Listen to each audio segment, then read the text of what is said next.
Bom dia para todos e todas, sejam muito bem-vindos. Eu sou o Eduardo Monteiro, sou diretor cultural aqui da Fundação Maria Luísa Oscar Americano e, em nome da instituição, dou as boas-vindas a todos vocês.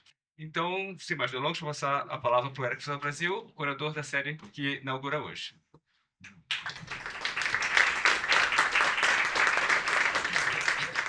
Bom dia a todos e a todas. É uma alegria muito grande começar essa série, esse ciclo de palestras.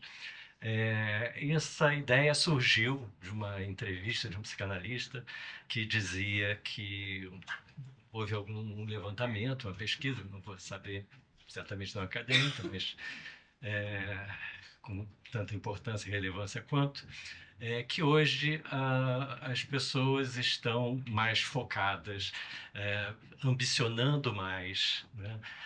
Invejando mais, né, do que o prestígio, o poder, o dinheiro, a beleza, as relações amorosas, as relações afetivas. Esse é o alvo de toda uma cobiça humana nesse momento da humanidade.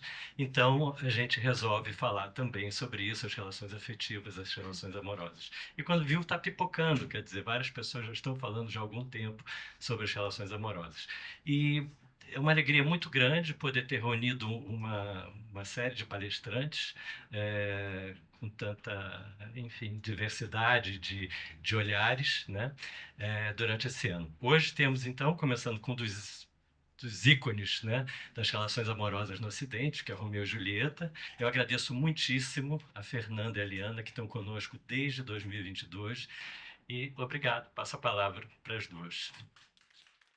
Então, bom dia. Queria agradecer ao Eduardo e ao Érico a presença da Ana Helena e da Trix, e amigos que estão aqui, alunos da Universidade Federal do Paraná que vieram. Nós não somos um casal, né? Vamos avisar? Mas poderíamos ser. Agora pela próxima hora e meia. É. Mas é um prazer estar aqui falando com a Fernanda, que é uma grande amiga e grande shakespeariana. Então me dá uma segurança que eu posso falar besteira, ela corrige.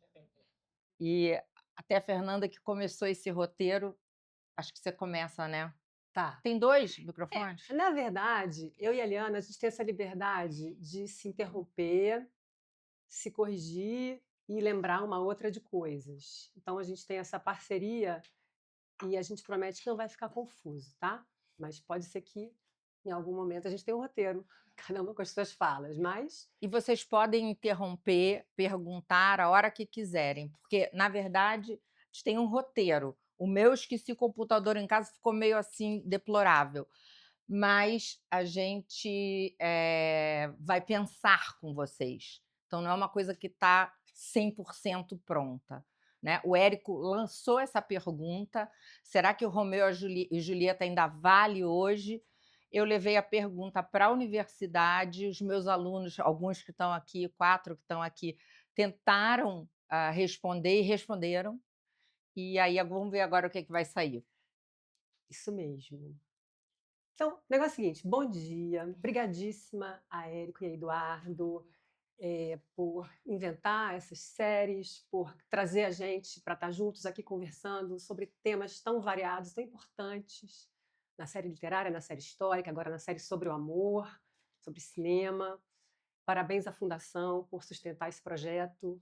Obrigada a vocês por estarem aqui, corações apaixonados, apaixonadas, com um pedacinho, tenho certeza, de Romeu e Julieta, para o bem e para o mal, dentro de cada um. Então, a gente pensou o seguinte, começando, para colocar todo mundo na mesma página, a gente sabe que vocês conhecem a história de Romeu e Julieta, pelo menos algum filme, alguma história em quadrinho e tal, todo mundo já viu. Mas a gente resolveu contar rapidamente a história, tal qual ela está no Shakespeare, que não é o primeiro a falar sobre esse casal, pelo contrário, ele vem depois de vários autores que contaram a história dos amantes de Verona, Romeu e Julieta. Ele não muda nem os nomes, mas ele faz adaptações impressionantemente eficazes para tornar essa história o mito de origem do amor no Ocidente, e a gente vai já partir desse princípio. Claro que está em discussão, mas é um antropólogo que eu respeito muito, que é o Eduardo Viveiros de Castro, que colocou Romeu e Julieta nesse lugar. Né? Quer dizer, se o Ocidente, a cultura ocidental, a nossa cultura, diria, moderna, né? moderna que começa no século XV, XVI, entendendo a modernidade como esse arco mais amplo desde lá. Se a nossa cultura elegeu essa história para contar e recontar e recontar e recontar como a sua grande história de amor, essa história se transformou num mito, um certo conjunto de ideias que são repetidas e reproduzidas e tal. Então, a gente vai partir desse princípio, que é o nosso mito de origem e que pode estar mudando hoje, ou não, né? Ou pode estar tendo alguns dos seus elementos em transformação, novas subjetividades, novas sexualidades, novas formas de relação. Vamos ver. Então, como a Liana falou, a discussão está em aberto. Mas a historinha que o Shakespeare contou em 1595, que é um ano super produtivo para ele, é o ano de Romeu e Julieta, de Sonho de uma Noite de Verão e de Ricardo II. Peças muito diferentes, mas de um teor poético absurdo. Então, 1595 é um Shakespeare muito inspirado, muito apaixonado pela língua inglesa. Essas 3 peças, se a gente for ler, elas têm um teor de poeticidade elevadíssimo. E Romeu e Julieta só pode ser, eu acho, esse mito de origem do amor, porque tem um apaixonamento pela língua. Então, se um dia vocês puderem ler a peça em inglês, embora a gente tenha ótimas traduções, então tem várias traduções, elas não param, inclusive, as traduções de Romeu e Julieta. É muito interessante isso. Tem aquela do seu colega do Paraná desse ano, Geraldo Carneiro está com uma para ser lançada, que ele acabou de fazer, fora Bárbara Eliodora, Honestaldo de Penafort, que é uma tradução mais clássica, mas são inúmeras traduções. Quer dizer, é uma peça que convida a um saboreamento da língua inglesa, porque o apaixonamento, afinal de contas, está ali, né, no texto que o Shakespeare investiu eroticamente também. Então, a história diz o seguinte: era uma vez uma cidade chamada Verona, uma cidade-estado da Itália, uma cidade que está transitando do feudalismo para o Estado moderno. 2 famílias, Capuleto, família de Julieta, e Montecchio, família de Romeu, tomam conta da cidade numa guerra civil que já dura há dezenas, centenas de anos, e uma guerra cujo motivo já se perdeu no tempo. Eles brigam porque brigam. Eles se odeiam porque se odeiam. Já virou parte da lógica de Verona essa guerra civil. E esse contexto da guerra é muito importante para a gente. Existe um príncipe em Verona chamado Éscalus, e a palavra escalas, scales em inglês, né, tem a ver com a balança.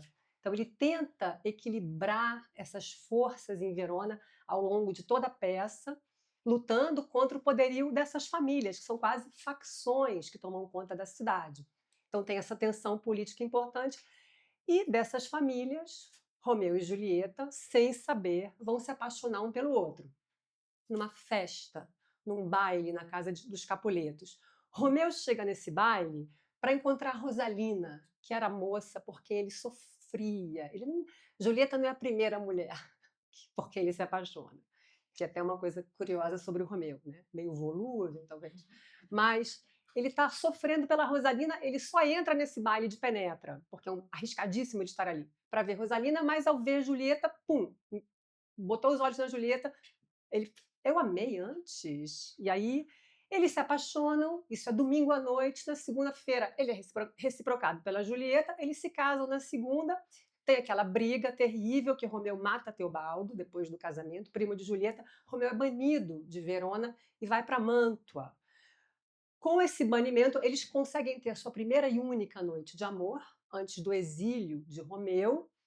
E quando Romeu sai para o exílio, Teobaldo está morto, Teobaldo, primo de Julieta. O pai de Julieta acha que ela tem que se casar agora, amanhã, quarta-feira, com pares, porque os Capuletos estão enfraquecidos sem Teobaldo. Então esse casamento é importante para revigorar a família. E como é que Julieta vai casar com pares se ela é casada com Romeu? Né? A ama diz para ela, sem problema, casa, o Paris é um gato também, vai lá. E a gente, de jeito nenhum. O Frei Lourenço vai ajudá-la com isso, ela pede ajuda a ele, dá uma poção para ela parecer morta durante 40 horas, que seria o tempo dele mandar uma carta para o Romeu, e o Romeu vir para Verona, e eles tentarem, então, revelar para as famílias o casamento secreto e tentarem uma reconciliação a partir disso. O plano desse Frei é muito ousado, muito mirabolante e muito pouco cauteloso. Esse Frei coloca muita coisa em risco. Mas assim faz Julieta, toma essa poção e a carta vai, levada por um outro frade, para Mântua. Só que no caminho tem uma peste, tem a Black Death, e o frei emissário da carta fica preso no lockdown. É a única referência que o Shakespeare faz à pandemia. A gente falou muito disso em 2020, quando eclodiu a Covid, né? Quando é que o Shakespeare fala de pandemia? Porque era uma realidade para ele. É em Romeu e Julieta, que é justamente a pandemia, o lockdown, que impede que a carta chegue. Mas a fofoca chega a Mântua, a fofoca de Julieta morta. Romeu fica louco, claro, compra um veneno para voltar para Verona e morrer ao lado da amada, no sepulcro dos Capuletos. E ele consegue chegar, a carta nunca chega, e de fato ele vai ver Julieta morta. Só que não, né? E é incrível a beleza que ele vê naquele corpo falecido da Julieta, ele fica mais encantado ainda por ela, toma um veneno feliz, né? Naquele gozo pleno do amor que vai ser infinito, porque afinal de contas os dois vão morrer. Só que Julieta, um segundo depois, acorda. E é duro, né? O tempo é muito cruel com esses dois. E ela, ao ver Romeu, tem um outro cadáver do Paris, que estava lá prestando homenagens. Romeu mata Paris, então, na verdade, os jovens de Verona vão sendo dizimados nessa peça. Mas ela vê Romeu, o Frei chega nessa hora. Vamos embora, Julieta, vamos fugir. Aí ela, de jeito nenhum. Fugir o quê, mané? Pega a adaga do Romeu e se apunhala. As famílias, os dois morrem, né? As famílias se reconciliam, não tem mais herdeiros, não tem mais pelo que brigar. A paz em Verona se instala e o príncipe finalmente pode governar a cidade, e a peça termina com uma fala dele. Então, é uma história de amor e uma história muito política também, porque, afinal de contas, o Estado moderno surge daquele apaziguamento, né? Então, dentro dessa história, que tem elementos. Todo mundo lembrava de tudo isso? Mais ou menos, né? Tudo bem, então ótimo, que bom que não foi inútil. O resuminho. E aí, o que a gente vai pontuar nisso como ingredientes disso que a gente está chamando de mito, mito de origem? Então, o que a gente está vendo nessa peça? Uma transição da Idade Média para a modernidade. Essas famílias que representam, né, os clãs feudais sendo substituídos por um governo central do Estado moderno. E em que isso interessa ao mito do amor? Né? Interessa, bom, que a gente está inaugurando a modernidade da qual nós fazemos parte, então alguma coisa nova, alguma novidade histórica se apresenta que vai constituir novas subjetividades, novos modelos de indivíduo e novos modelos de amor, né? Não é mais Tristão e Isolda, né? Enfim, não é mais uma idealização platônica do amor. Esses novos casais modernos vão estar regidos por outra política, por outro modelo de subjetividade. Tem essa noção muito específica de indivíduo, quer dizer, o que a gente está chamando de um indivíduo moderno? É aquele indivíduo que não se vê regido ou determinado pela sua origem. Né? Acho que é a grande mudança assim, de mindset da Idade Média para a modernidade. Você, a partir da chegada da modernidade, a ideia de mobilidade social se apresenta, mobilidade socioeconômica, com algum acesso à educação, porque, afinal de contas, as escolas vão começar a se multiplicar, para os homens, sobretudo, né? Não para as mulheres, com acesso a dinheiro, a capital. Você pode transitar, né, dentro da escala socioeconômica. Você não está mais fadado a ser um camponês, ou ser apenas um nobre, ou ser apenas aquilo que o seu nascimento determina. Então, digamos, nós, indivíduos modernos, acho que se aplica a gente se acredita autônomo para fazer escolhas. Claro que depois vem a psicanálise, né, o Marx, e mostra que a nossa autonomia, na verdade, é mais ilusória do que propriamente real. Mas a gente se coloca no mundo como fazedores, realizadores de escolhas, gozando de algum livre-arbítrio para tomar decisões. Isso é fundamental para constituir Romeu e Julieta. porque afinal de contas os dois tomam uma grande decisão. Embora o amor não seja uma escolha, casar, enfrentando as famílias, desobedecendo às famílias, é uma escolha, né? E você só pode ter esse modelo de sujeito num período já identificado como a modernidade, né? E aí o Shakespeare deu uma contribuição enorme para desenhar, né, esses sujeitos, esses indivíduos. A literatura do Shakespeare, ela numa historiografia literária ocidental, o Shakespeare entra dando uma contribuição enorme que é criar e desenhar interioridades. Acho que nenhum autor antes dele foi capaz de perscrutar e mapear, cartografar subjetividades, dando uma linguagem, né, para o pensamento, para o olhar para si, como ele conseguiu figurar. E isso está colocado em Romeu e Julieta. Ele faz uso disso em Romeu e Julieta. Então, dentro da modernidade, tem esses novos indivíduos, e aí Romeu e Julieta estão representando essas novas figuras com agência sobre as próprias vidas, né? A gente sabe que é limitada, eles não sabem. Eles acham que é uma agência absoluta, que é um pouco o que a gente acredita às vezes também, que a gente tem uma capacidade plena de escolha, né? Só que não, né? E o tema do amor, ele entra também numa manobra muito radical do Shakespeare, porque o amor, até aquele momento, século XVI, na literatura, não era um tema da tragédia, o amor era um tema da comédia. Porque os sujeitos apaixonados são meio ridículos, não é? São risíveis, não são senhores plenos da sua razão. O apaixonado, ele é um desarrazoado. Então, claro que ele é um personagem da comédia por natureza. Só que com Romeu e Julieta, justamente com essa peça, o tema do amor, ele é transplantado para a esfera trágica. E aí, infelizmente, isso nos constitui miticamente, porque se Romeu e Julieta é o nosso mito da origem do amor, esse amor necessariamente tem alguma coisa trágica. Daí a proximidade dele com a morte, com o destino. A gente vai falar sobre isso, né? Comentando a peça. Mas é um combo. É um combo em torno dessa ideia de amor que está nesse mito. Né? O apaixonamento, o destino, a morte. É a nossa vertente trágica. E mais uma pontuação, que também é uma grande inovação dessa peça, e que é importante a gente já pontuar desde agora, é que tem essa grande novidade, que é trazer a experiência erótica para dentro do casamento.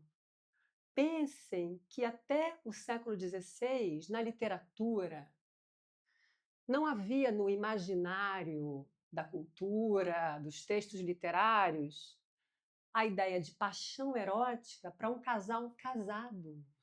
Pelo contrário, erotismo e casamento eram campos absolutamente apartados.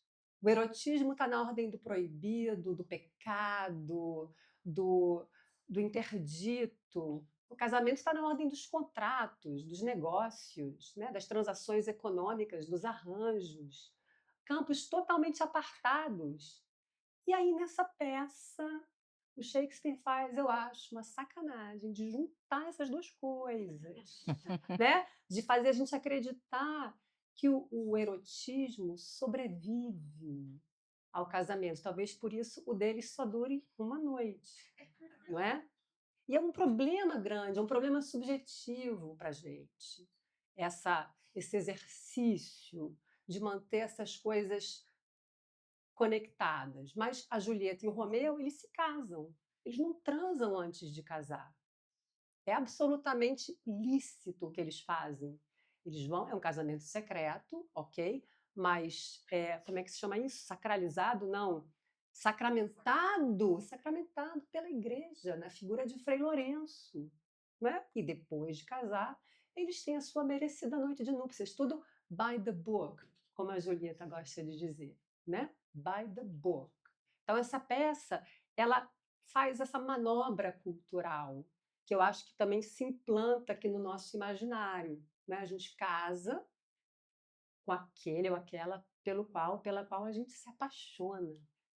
O roteiro que ficou na cultura, não é verdade? Está aqui, culpa de Romeu e Julieta, isso, tá? Do Shakespeare. E isso certamente na peça também vai ter uma dimensão trágica, né? Dura um dia, uma noite. Uma noite pela qual talvez valha a pena pagar, não é? Não sei. Depende. Depende. E, enfim, esse arcabouço que a peça enfia sobre a gente de paixão e morte, destino, amor e morte, juventude, desejo, amor e morte. A gente fica embriagado dessas palavras. E aí, ao longo aqui da nossa conversa, a gente vai examinar isso. Então, assim, como considerações iniciais, que a peça trouxe de novidade e o que vai mapear esse mito, eu acho que é isso. Aí eu vou passar a palavra para a Liana. Acho que você falou tudo. Talvez a única coisa que eu possa acrescentar, que a outra novidade, porque a Fernanda falou da novidade que é o indivíduo moderno, entre o século XV e XVII, às vezes você pode jogar até XVIII, mas essa questão do indivíduo com arbítrio e que escolhe. Então, ali no Romeu e Julieta, como disse a Fernanda, eles não escolhem se amar. Por que não? Porque para Shakespeare, nessa e em outras peças, o amor entra pelos olhos. Então você olha e se apaixona. Mas a Julieta, inclusive, é quem escolhe, quem propõe casar. Então essa junção casamento e amor, porque o amor na Idade Média é um amor que é sempre decidido pelas famílias, pelos pais ou pela soberana ou soberano. E, de repente, você tem pessoas acreditando que podem decidir com quem casar.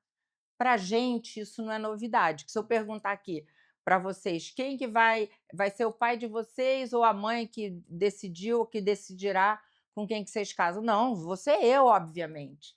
Mas para a época, para o século XVI de Shakespeare, isso era extremamente ousado, você ir contra a vontade das famílias e dos pais. Houve casais antes que decidiram assim? Sim, aqui e ali um casal. Por exemplo, no Ovídio, nas Metamorfoses de Ovídio, você tem um casal que é citado na peça, que é Píramo e Tisbe. Mas qual que é a diferença? Píramo e Tisbe também não podem se casar. Eles se amam e decidem se rebelar contra a lei do pai e da mãe e vão se casar. Mas qual que é a diferença para Shakespeare? Fernanda também apontou isso. É que em Shakespeare a gente tem uma coisa que não tem lá no Ovídio, em Píramo e Tisbe, que é o espaço interno. É a interioridade, é você viver essa paixão, esse amor, se auto-escutando, se auto-observando. Esse mapa interno, Píramo e Tisbe não tem. E Shakespeare acrescenta isso. Então, isso também é a novidade dele.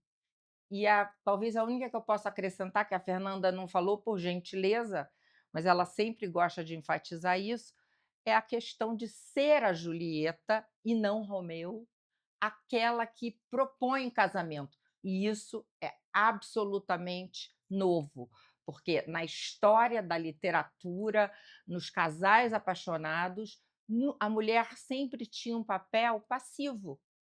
E, de repente, a gente vai ler essa cena com vocês aqui, porque a gente fala e prova.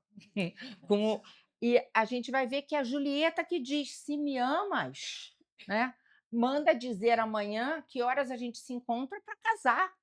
E o Romeu fica absolutamente: tá bom, mando. Então a gente vai ler esse pedaço aqui também. Então, a agência feminina, a mulher tomando a frente, isso é muito shakespeariano, porque não é só no Romeu e Julieta. Em todas as comédias, você vai ver que são as mulheres que Aqui no Romeu e Julieta é interessante porque é a Julieta e é uma tragédia, não é? Em geral, nas comédias é que as mulheres têm mais voz. Se eu pensar numa tragédia como Hamlet, a Ofélia não tem voz. Né? No Lady Macbeth e o Macbeth, a Lady Macbeth tem voz no início, mas depois ela enlouquece, destruída pela enormidade daquele crime.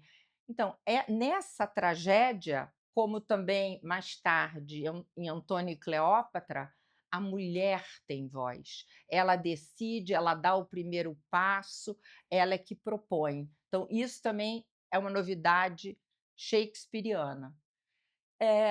Aqui a Fernanda colocou no quadro todas as outras histórias da época que antecedem o Romeu e Julieta de Shakespeare. Então, você tem que pensar, mas qual é a originalidade de Shakespeare se lá o conto do Massuccio Salernitano, o Luigi da Porto, o Bandello, o francês lá e o Arthur Brooke. Aliás, gente, está escrito Tragical History of Romeos, e é Romeos mesmo, tá? A gente não errou, não. And Juliet.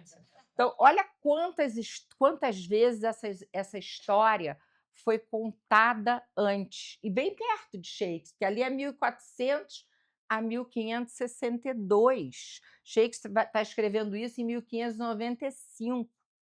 Quantos anos depois? 30 anos depois. Então, mas então, o que é novo nele? É isso tudo que a Fernanda e eu estamos dizendo. É a questão do indivíduo, escolher, né? Não amar propriamente, que o amor é uma coisa é uma paixão que te toma, mas o indivíduo escolher aliar amor a casamento.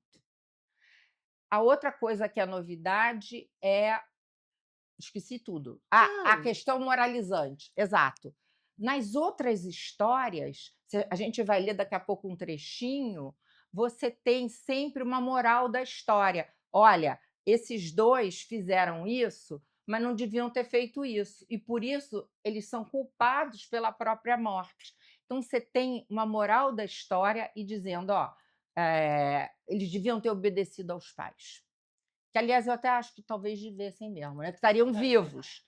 Mas, enfim, não, aqui, como mãe, eu acho, né? Mas não como amante, mas como mãe, eu acho que tem que obedecer pai e mãe. Honrar pai e mãe. Enfim, mas outra coisa que. Então, Shakespeare não bota esse tom moral, ele joga, né, Fernanda, para a gente, para a plateia. A gente fica com uma batata quente na mão. Como é que eu faço com essa história? Porque, afinal, eles morrem, e são dois jovens, e não são só eles que morrem.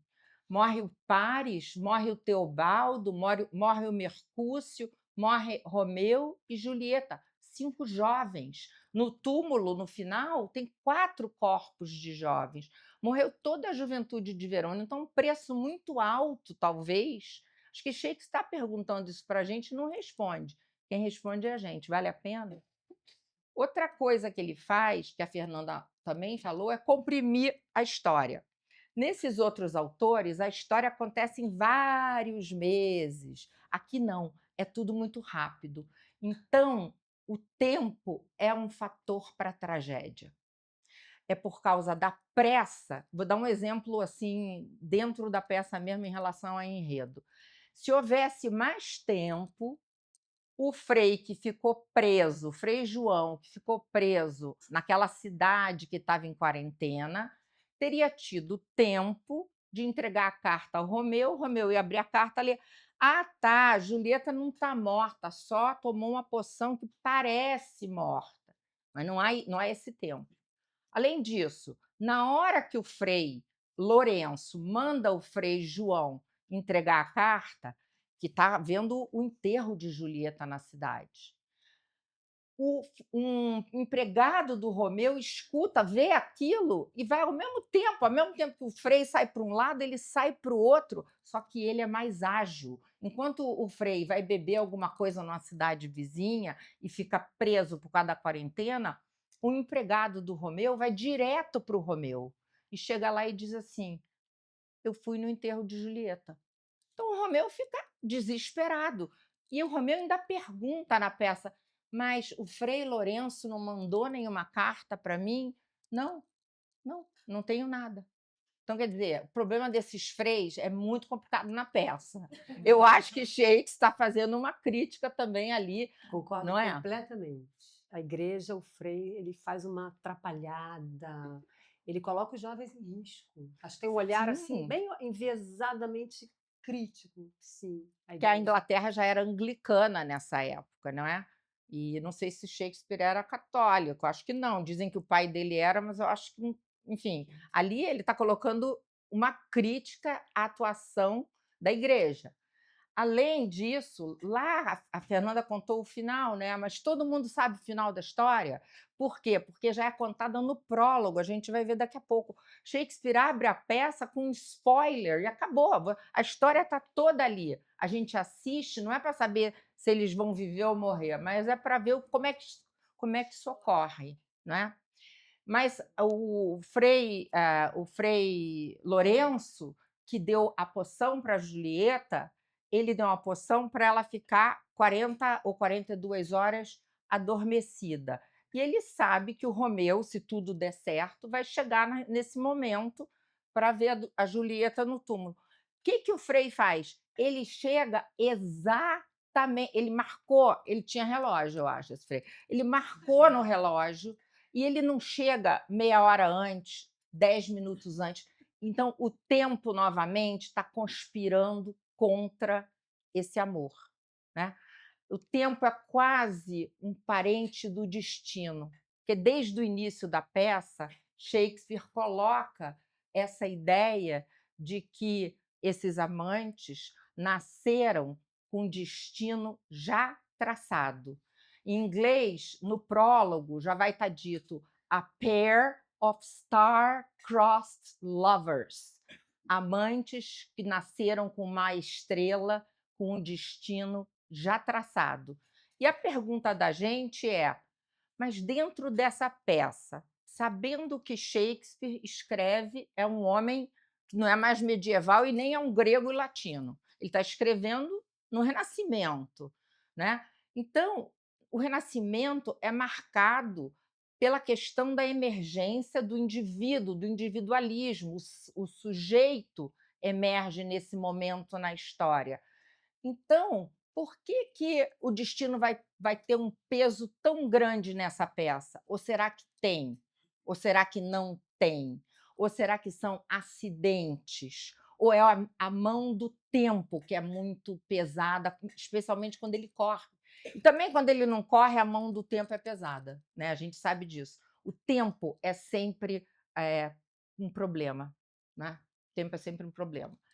Bom, o que mais que o Shakespeare faz de diferente? Ele vai desenvolver personagens como a Ama, o Mercúcio e o Frei Lourenço também, que vão dar outras visões do amor. Ó, a Ama vai ser uma visão do amor muito pragmática, o amor para ter filhos, para casar e ter filhos, ou o amor por prazer. Ela tem essas duas visões. O Mercúcio, o amor, que é o amigo do Romeu, primo do príncipe, o amor por prazer. Ele brinca com isso. O Frei, o amor dentro dos ritos da igreja. O pai da Julieta, em determinado momento, é o amor que a família permite, é a família que manda. E Romeu e Julieta, qual vai ser a visão de amor que vai percorrer a peça? Sabe qual é? A visão do amor como um relâmpago, como um raio, um relâmpago. Raio que é rápido e também acaba rápido. E eles nem sabem ainda que eles vão morrer no final, porque eles não leram o prólogo, só a gente que leu. Eles não sabem, eles acham que pode dar certo aquela história. E de repente, mas aí na peça, subliminarmente, Shakespeare está induzindo a gente a ver essa imagem do amor como um relâmpago, que é rápido, que é perigoso, esse amor é perigoso, né? E que se extingue na morte. A morte já está anunciada no relâmpago. Então, o que mais que a gente. Ah, e a última coisa que a Fernanda botou ali é verdade: essa coisa do Shakespeare misturar tragédia e comédia. Se você lê a peça, e isso é uma observação dela, não é minha, se você lê a peça até o ato 3, você pode pensar que está lendo uma comédia. Mas adiante você vê, não, agora não dá mais. Apesar do prólogo, porque o prólogo te prepara. Mas então, essa mistura, você tem essa mistura antes na literatura? Muito pouco. É ele realmente que diz assim: na França você não tem essa mistura, em lugar nenhum você tem, na Grécia você não tem. Você pode ter em doses pequenininhas, uma dosezinha de humor aqui ou ali, mas do modo como Shakespeare faz, é absolutamente inovador e ousado. Misturar cômico e trágico, ao mesmo tempo que. Por exemplo, vou dar um exemplo que não está no nosso slide. Quando o amigo do Romeu morre, o Mercúcio, que o Romeu vai lutar com o primo da Julieta, que ele é provocado. Não, o Romeu não quer lutar, mas o Mercúcio diz assim: eu luto por você. E ficam lutando, e o Romeu tenta impedir que os dois lutem. E aí, por baixo do braço do Romeu, o Teobaldo, primo da Julieta, atinge um arranhão, mas é mortal. Ele atinge o Mercúcio. E aí o Mercúcio, que é esse personagem alegre, que é pura energia, que é pulsão de vida, que é sexo, ele diz assim: a plague on both your houses, que uma praga caia sobre ambas as casas de vocês. Eu sou, ele diz assim, I am now, fala assim, I'm now a grave man. Agora eu sou um homem grave, com sentido de eu sou um homem que está na grave, no túmulo. Ele vivo, ele fala isso. I'm a grave man. You have made worms of me. Aí ele fala um monte de coisa lá que eu não estou lembrada em inglês, porque tem que lembrar inglês, português, enfim. Mas ele fala isso, gente. Ele repete a plague on both your houses várias vezes. Bom, então o Mercúcio é essa figura incrível que Shakespeare amplia, cria, maravilhosa, né? Podemos ir para o outro, Fernanda? Uhum. E a idade da Julieta? A idade da Julieta ele abaixa, né? Você quer falar disso? Não, acho que ela tem 13 anos na peça. Ela vai fazer 14 anos, ela faria 14 anos dali a 2 semanas. E é diferente do que a gente tem no poema anterior, o poema inglês. Ela tem 18. E aí a gente se pergunta por que o Shakespeare colocou uma idade tão tenra para Julieta e por que ele faz questão de marcar, inclusive, o dia que ela nasceu. Para quem gosta de astrologia, a Julieta do Shakespeare nasceu dia 31 de julho. Ela é bem leonina, ela é muito solar. Ela representa o sol, inclusive, na peça. O Romeu a vê como um grande sol.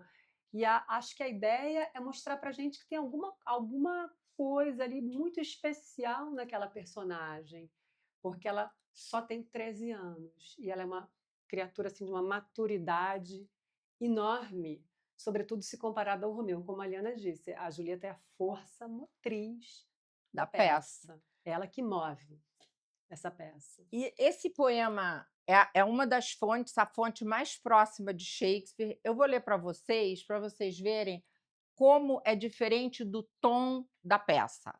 Então, o poema do Brooke, só um pedacinho, tá? E para tal fim, bom leitor, é escrita esta matéria trágica, então sabendo que é trágico, para descrever para ti um casal de amantes infelizes, tudo bem, ainda podia ser Shakespeare, que foi escravizado pelo desejo. Já tem uma coisa de condenação ali, mas ainda não, porque o próprio Shakespeare usa em outra peça, acho que é no Hamlet, a ideia de que we are slaves of passion. Nós somos escravos do desejo. Bom, tem até um livro escrito sobre isso. Ele foi escravizado por desejo, esse casal. Mas aí olha o que ele fala: desonesto. Aqui é um julgamento. Shakespeare não faz julgamento. Ele deixa para a gente julgar. Então, aqui o Arthur Brooke julga. Esse casal foi escravizado pelo desejo desonesto. E continua: desrespeitando a autoridade e o conselho de pais e amigos. Verdade, eles fizeram isso. Mas só que Shakespeare não julga, ele deixa para a gente pensar o que é isso? O que é isso que acontece com esse casal? Tá certo, Bruca, hein, gente? Tá certo esse Bruca. Constituindo seus principais conselheiros. Alcoviteiras bêbadas é a ama da Julieta. E frades supersticiosos é o Frei Lourenço. E desrespeitando o honrado nome do casamento legal para cobertar a vergonha de encontros roubados, finalmente por todos os meios da vida desonesta, apressando a mais infelizes das mortes. Então, a gente tem a história igualzinha, mas você tem uma condenação do autor para isso que vai acontecer. Shakespeare não faz isso. Vamos para o prólogo? Vamos para o prólogo. Ó, a gente vai ler o prólogo e depois a gente vai mostrar o prólogo na versão de 1996 do cineasta Baz Luhrmann, que faz uma versão espetacular. Como é que ele bota esse prólogo? Ele vai botar esse prólogo nos dias de hoje numa televisão. É como se estivessem dando uma notícia para a gente. E é perfeito, né? Porque se você for ver a peça para saber o final, isso aqui já está dizendo tudo, gente. Aí você lê o prólogo, pode ir embora do teatro. Vou ler agora para vocês, tá? Como é tudo isso aqui. É tudo, mas não é tudo. Porque cadê a interioridade? Cadê a agência da Julieta? Cadê a beleza do apaixonamento quando eles botam as mãos assim e se beijam? Nada disso está no prólogo. Mas vamos ver o que está no prólogo. Duas casas, Montecchi e Capuleto, iguais em seu valor, em Verona, que a nossa cena ostenta, brigam de novo com velho rancor, pondo guerra civil em mão sangrenta. Então, essas duas casas estão brigando de novo. Não dizem por que está brigando, mas estão brigando. Dos fatais ventres desses inimigos nasce com má estrela um par de amantes. Então, olha só, como é que é? Star-crossed lovers, é aqui. Nasce com má estrela um par de amantes, cuja derrota em trágicos perigos, com sua morte, enterra a luta diante. Quer dizer, ao morrer, vai acabar a guerra civil. Então, Shakespeare já contou a história. Em termos de história, a peça não interessaria para a gente, tá? A triste ele repete um pouco. A triste história desse amor marcado e de seus pais, o ódio permanente, só com a morte dos filhos terminado, por 2 horas em cena está presente. Se tiverem paciência para ouvir-nos, havemos de lutar para corrigirmos. Então, é mais a primeira parte, né? A segunda ele está meio repetindo que ele quer fazer um soneto ali, está enchendo linguiça. Mas olha a beleza que é o Baz Luhrmann. Teve a ideia de botar isso, e não é só uma vez que ele bota, não. Aqui minha aluna botou uma vez só, mas ele faz isso várias vezes. Pode botar? Deixa eu tirar. Assim que começa o filme do Baz Luhrmann, dando uma notícia na TV de que esses amantes morreram, esses jovens, né, de Verona. Mas só que ali é a Verona de Miami, tá? É a Verona da Flórida. É diferente, ele joga na Flórida. Ele joga no dia de hoje. É o prólogo, tá?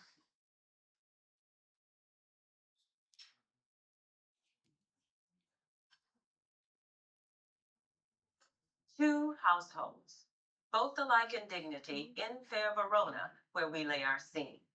From ancient grudge break to new mutiny, where civil blood makes civil hands unclean. From forth the fatal loins of these two foes, a pair of star-crossed lovers take their life, whose misadventured piteous overthrows, docked with their death, bury their parents' strife.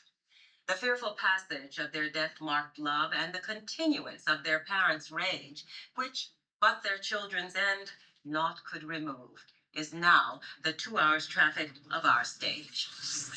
O Baz Luhrmann repete 3 vezes o prólogo. Agora ele repete tudo de novo com imagens da briga em Verona. Verona da Flórida. Aí aparecem os carros brigando, as gangues. Então, é maravilhoso o filme. Agora, Fernanda, você. Esse filme é bárbaro porque, não sei se alguns já devem ter visto. Leonardo DiCaprio e Claire Danes, muito novinhos, essa ambientação contemporânea e o texto do Shakespeare. o que não causa estranheza. Poderia causar um texto, né, em pentâmetros e âmbicos, sendo falado por personagens no mundo contemporâneo. Então, tem alguma mágica ali Eu até da queria direção de arte que juntou os tempos na linguagem do século XVI e as imagens contemporâneas.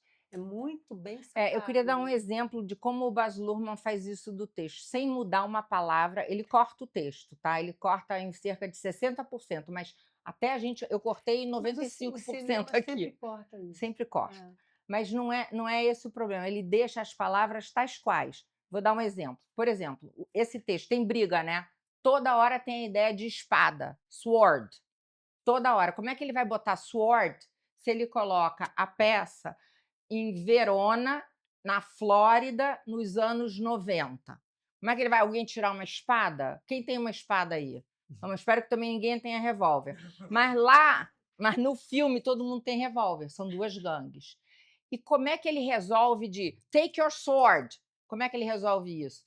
Ele pega e filma um close no revólver, e a marca do revólver é sword. É um gênio, né? O cara é um gênio. Pode continuar.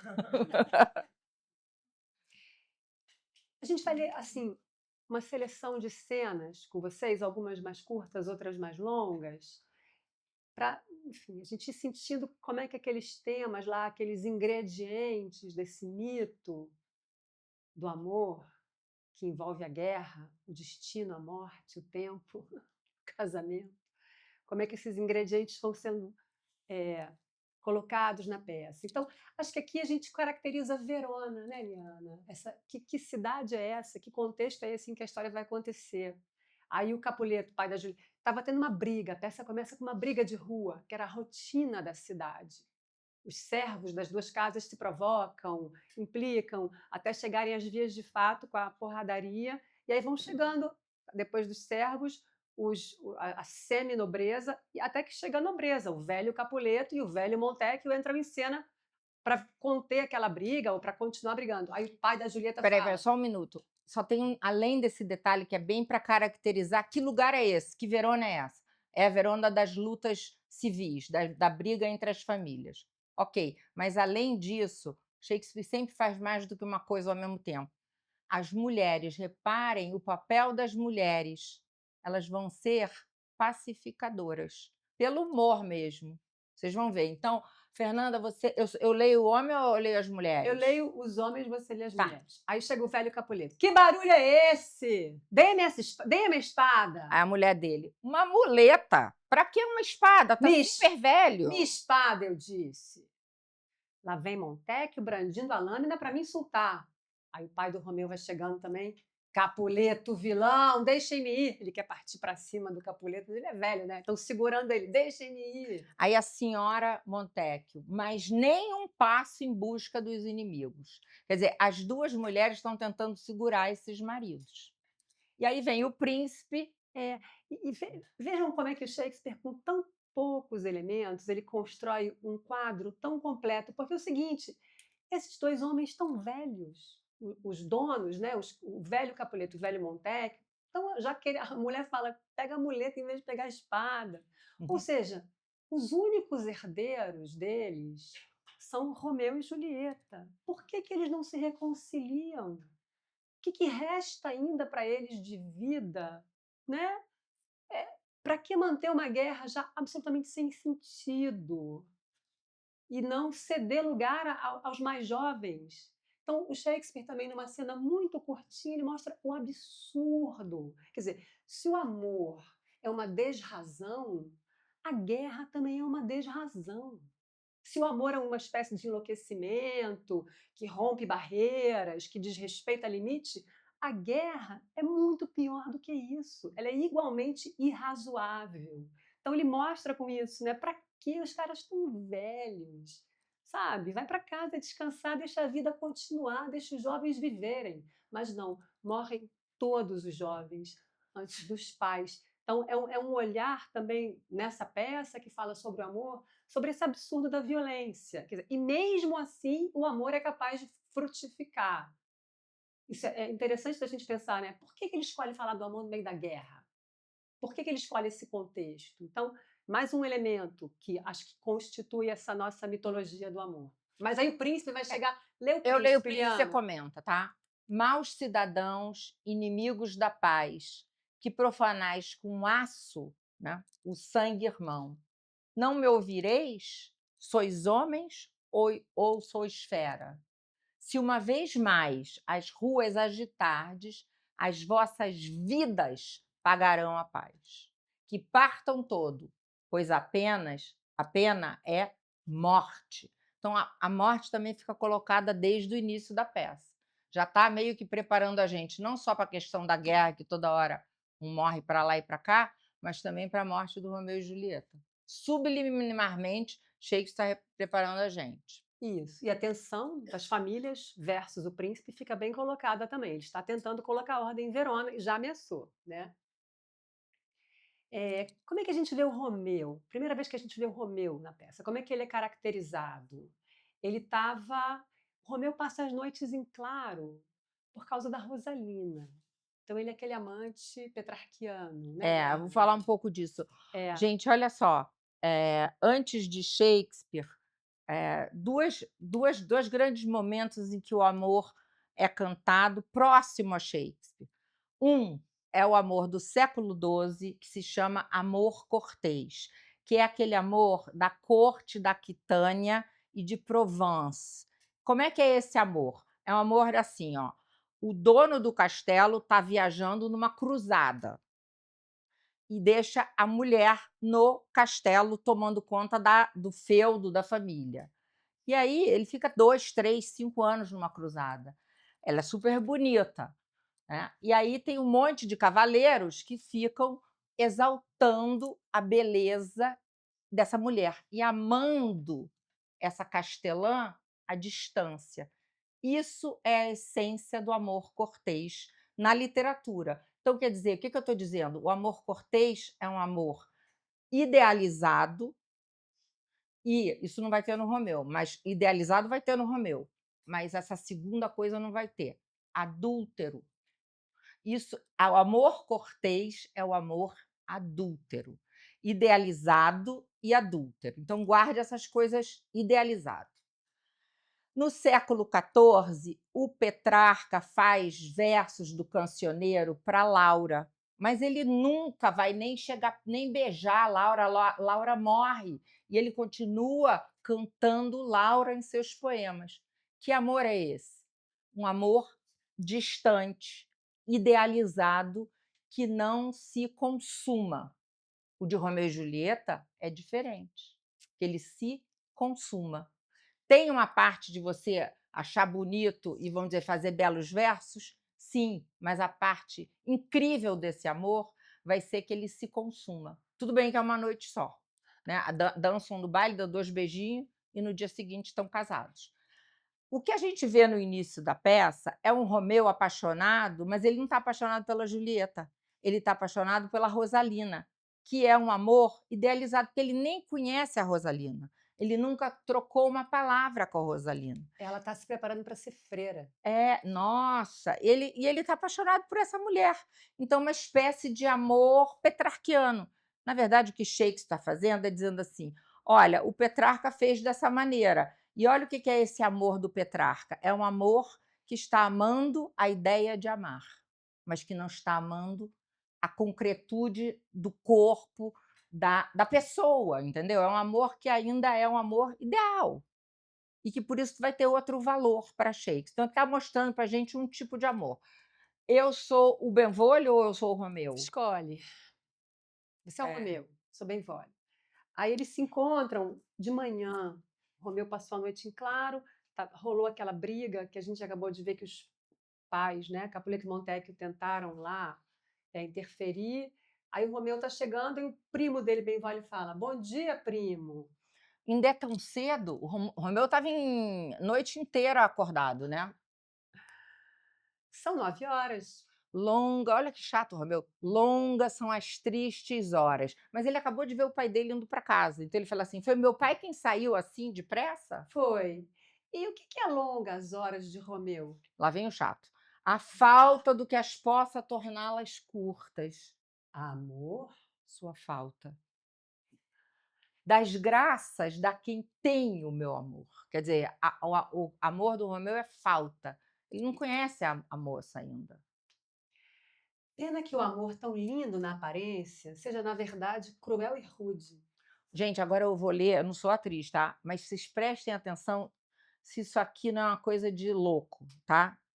Eu acho que só a Fernanda ficou em dúvida se era de louco, mas eu acho. Olha o que o Romeu fala. Pena que o amor tão lindo na aparência seja, na verdade, cruel e rude. É pena que o amor de olhar velado, mesmo cego, descubra o desejado. Onde seamos? Ele sai do máximo apaixonamento, uma fome incrível, vital. Quer dizer, esse cara não está apaixonado por ninguém. Porque ninguém que está tão apaixonado tem tanta fome, porque geralmente a gente emagrece quando está apaixonado, fica sem apetite, ele passou a noite em claro, né? Ele está com fome, né? Ele não gosta mesmo da Rosalina, ele está apaixonado pela ideia de amor. Onde se amos, hein? Então, esse é Romeu. O primeiro Romeu que a gente vê na peça, né? Sofrendo, com fome, mas sofrendo. Sofrendo de fome, coitado. E Julieta, a primeira vez que a gente a vê na peça, a mãe a chama para conversar, porque afinal de contas ela tem 13 anos, está na hora de falar de casamento. E a mãe quer conversar com ela sobre isso. A senhora Capuleto acha que pode conversar apenas com a filha, mas acaba chamando a ama. Essa ama é uma figura importantíssima na formação da Julieta, então ela participa da conversa. E a primeira Julieta que a gente vê é uma Julieta muito comportada.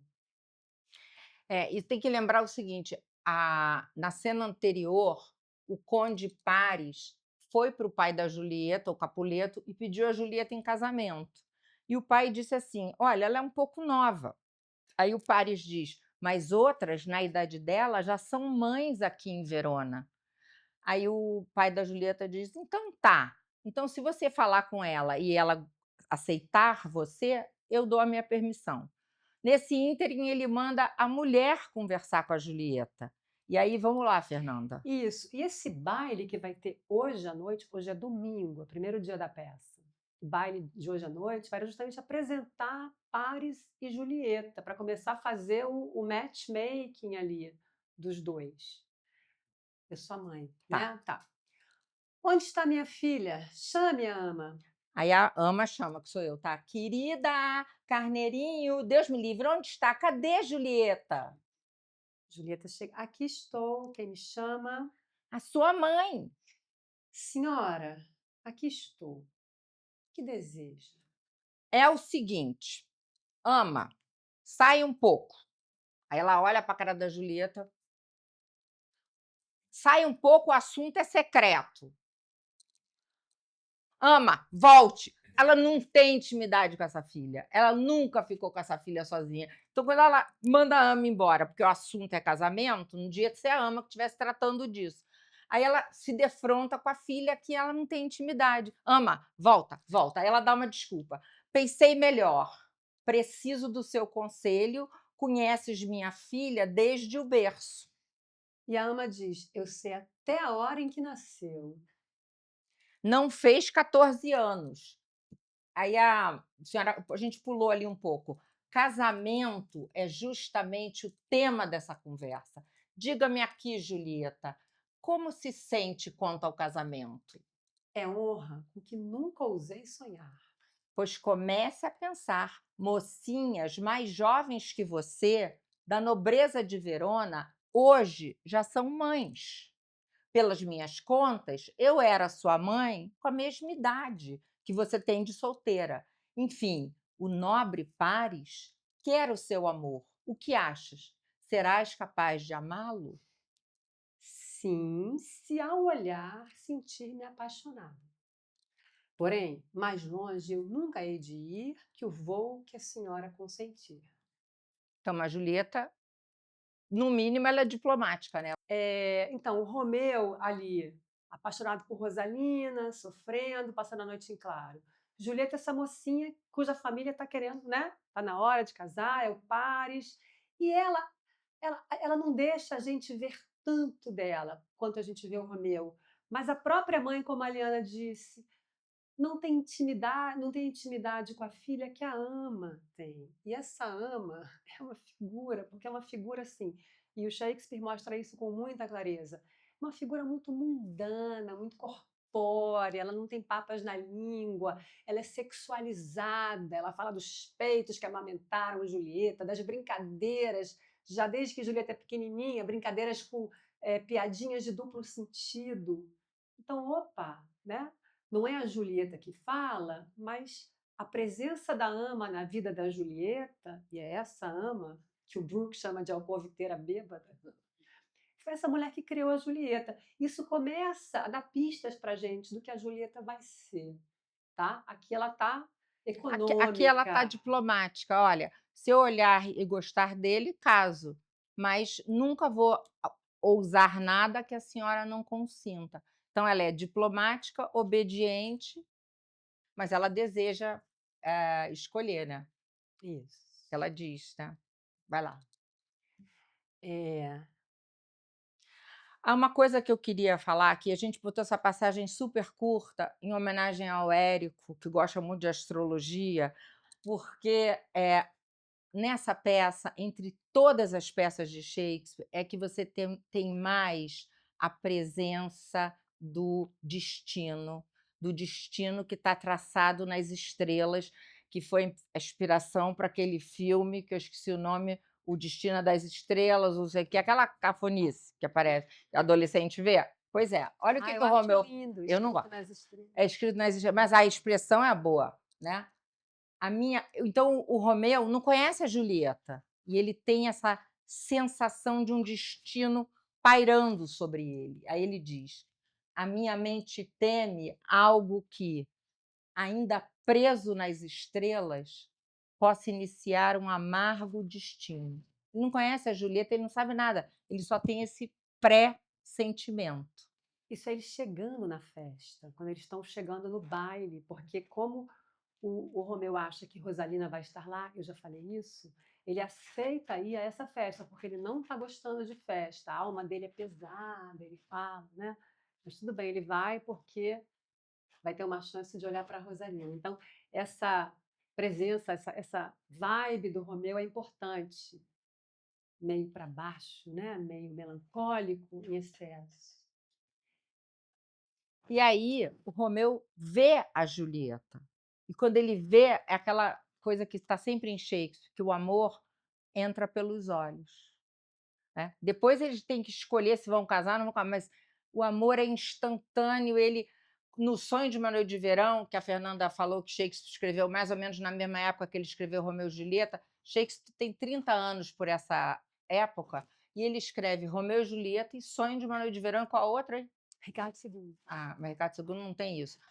Tem essa história, no Sonho de uma Noite de Verão, você pinga gotinhas de uma poção mágica de flor nos olhos de alguém e a pessoa, quando abre os olhos, se apaixona pela primeira coisa que está na frente. No caso, era o marido das fadas, o Oberon, que manda pingar no olho da mulher, porque ele quer puni-la, essas gotinhas, bem na hora que tem um homem transformado em burro do lado dela. Então, quando ela acorda, ela olha aquele burro e se apaixona. Então, exatamente, Shakespeare está mostrando como o amor não é racional, como você, nesse sentido, não escolhe, né? Você se apaixona pelo olhar. E aqui está o Romeu, ó. Quem é a moça que enfeita a mão daquele cavalheiro? Aí, é só para rapidamente contextualizar. Quando ele entra no baile, a Julieta está dançando com alguém. Pode ser que seja com pares, a gente não sabe. O Baz Luhrmann, no filme, coloca Julieta dançando com pares. Na hora que o Romeu chega, aí ele chega cabisbaixo, deprimido, mas ele olha para ela e, pum, né? A poção cai no olho, né, dele. É uma paixão instantânea. Quer dizer, essa ideia do amor à primeira vista e essa ideia de que há algum tipo de destinação, a ideia é que isso faça parte um pouco da nossa mitologia amorosa também, né?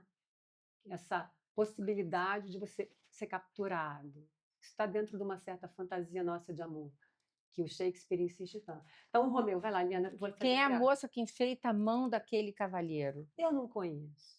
É ela que ensina as tochas a brilhar. É riqueza demais para o mundo vão. Depois da dança, encontra o seu lugar para com a mão dela, a minha, abençoar. Já quer pegar na mão dela, né? Se já amei antes, não, tenho certeza, pois nunca havia eu visto tal beleza. Cadê a Rosalina aqui? Se já amei antes, não, nunca, não amei nunca. Isso, por Esqueceu. exemplo, na universidade, quando a gente lê a peça com alunos jovens, alunas jovens, aí várias falam: ah, professora, não é possível. Porque ele chega na festa, aí fala: Did my heart love till now? Eu já amei antes? Aí você fala: como assim, Romeu? Eu estava Você esqueceu. sofrendo É. horrores. Por que esse elemento está incluído nessa história? E a gente, em geral, esquece disso. A gente pensa só, recorta Romeu e Julieta. Mas tem essa história pregressa dele com a Rosalina. E dessa mudança repentina, brusca. Que sentido que isso produz para a peça como um todo? Né? Que sentido que isso produz para essa mitologia do amor? Então, essa caracterização do Romeu. A gente tem que pensar nisso também. Né? Tem uma. Opa, que isso? Aí vocês depois têm que dizer para a gente o que vocês acham disso. Por que o Romeu é assim? E aí, bom, dito e feito, acabou a Julieta, aquela dança, ele vai achar um jeito de se aproximar dela e vai segurar a mão dela. E aí começa esse diálogo. Vejam bem, é um baile à fantasia. Então, estão caracterizados. O Shakespeare não tem rubrica para gente de vestuário, de figurino. E cada adaptador, cada diretor de cinema, de teatro, escolheu uma certa caracterização, mas pode ser que eles estejam mascarados. O Romeu tem que estar mascarado porque ele é um inimigo ali. Ele não pode ser visto. Então, isso é uma questão. O que é exatamente que um enxerga no outro? Já que é um baile à fantasia, sabe? O fato é que ele segura a mão dela em algum lugar desse baile, porque é no meio ali da festa, eles não se retiram da cena. E ele começa, olhem a paquera que ele usa, olha a linguagem que ele usa para abordar a Julieta. Já tem pegação, hein, gente? Olha como é que já tem pegação, ó. Eu vou ler o Romeu, você lê a Julieta? É? Pode ser? Tá. Aí ele segura a mão dela e ela deixa, ela não tira a mão. Não, eu quero ler o Romeu. Por quê? Ah, porque eu não gosto. Ela não quer se apaixonar. É. Vai lá, Liana. Então ele vai. Se a minha mão profana esse sacrário, o sacrário é ela, tá? Pagarei docemente o meu pecado. Meus lábios, peregrinos temerários, o espiarão com um beijo delicado. Já quer beijar. Vejam só a esperteza do Romeu e a mudança brusca de tom, gente. É uma paquera muito bem formulada, porque ele criou um contexto que é uma brincadeira, mas é respeitosa e ao mesmo tempo profanante, de que ele é um peregrino se dirigindo a um santuário para honrar essa figura que é Julieta. Então é muito fofo, não é? Porque se minha mão profana esse sacrário, pagarei docemente meu pecado, meus lábios, peregrinos temerários, o espiarão com um beijo delicado. Ele pede um beijo da maneira mais cordata, mais respeitosa, transformando Julieta em santa. Mas é muito sacana ao mesmo tempo, né? Porque já chegou pedindo beijo por uma total desconhecida. E a Julieta é mais louca ainda, né? Bom peregrino, a mão que acusas tanto revela-me um respeito delicado. Juntas, a mão do fiel e a mão do santo, palma com palma, se terão beijado. Então as mãos Aí é se super beijam. bonito. No balé, Romeu e Julieta tem muita exploração dessa mão com a mão, no dueto dos dois, né? Que é o começo do beijo. Mas o Romeu não quer só esse beijo de mão. Aí ele fala: os santos não têm lábios, mãos, sentidos. Ai, tem lábios apenas para reza. Deixe que os lábios façam como as mãos, que rezem também, que a fé não os despreza. Então quer beijar, né? Deixem que os lábios façam como as mãos é maravilhoso, né? Aí ela vai dizer: imóveis, os santos, né? Imóveis, eles ouvem os que choram. Santa, que eu colho o que meus ais imploram. Aí ele beija. Aí beija. Seus lábios, meus pecados já purgaram. Ficou nos lábios o que lhes foi tirado? Olha como é ela, safada. Porque olha só, aí ele, dos meus lábios, os seus é que os tentaram, quero os de volta. Aí dá outro beijo. Porque quando ele beija o primeiro beijo, o lábio dela fica com o pecado. Aí ele tem que tirar. Tem com que outro devolver. beijo. São 2 beijos. Aí ela fala: é tudo decorado. Na verdade, essa tradução, é tudo decorado, é de uma frase muito enigmática da Julieta, que ela diz assim: You kiss by the book. É como se fosse, você beija Muito bem. corretamente, by the book, como manda o figurino, né? Aí tem várias interpretações. O que ela quer dizer com by the book? O que ela sabe de beijar na boca? Né? Aquela menina que falou para a mãe: eu vou te obedecer. Did she ever kiss, né? Ela já beijou alguém, ela sabe a técnica do beijo. Então, o que ela quer dizer com esse by the book? Aí tem os críticos que falam que é uma brincadeira, isso é Julieta continuando essa metáfora religiosa. Você beija como mandam as escrituras, é um beijo santo, como se esse book fosse a Bíblia. Ou é uma brincadeira dela mesmo, de dizer você beija direitinho, você beija bem, né? Mas quem é essa menina, gente? Sabe, que aceita a abordagem de um estranho e que, sobretudo, e aqui é muito divertido isso, porque ele lança para ela no início essa metáfora, esse jogo metafórico do peregrino, da santa, do pecado, do beijo, e ela adere rapidamente, ela entende o jogo, ela entende a rede metafórica, ela entende a métrica, ela entende o esquema rímico, né? Rimas alternadas. Então, ele manda um quarteto. Estão vendo ali na tela? Tem um primeiro quarteto rimado AB, que é a fala do Romeu. E ela responde num quarteto, rima CD, CD. É uma compreensão muito imediata da linguagem um do outro. E aí, eu acho que assim, eu sempre também brinco com isso, quando eu estudo Romeu e Julieta com os alunos na UERJ, que aqui nasce o musical. Aqui nascem os filmes musicais da Broadway.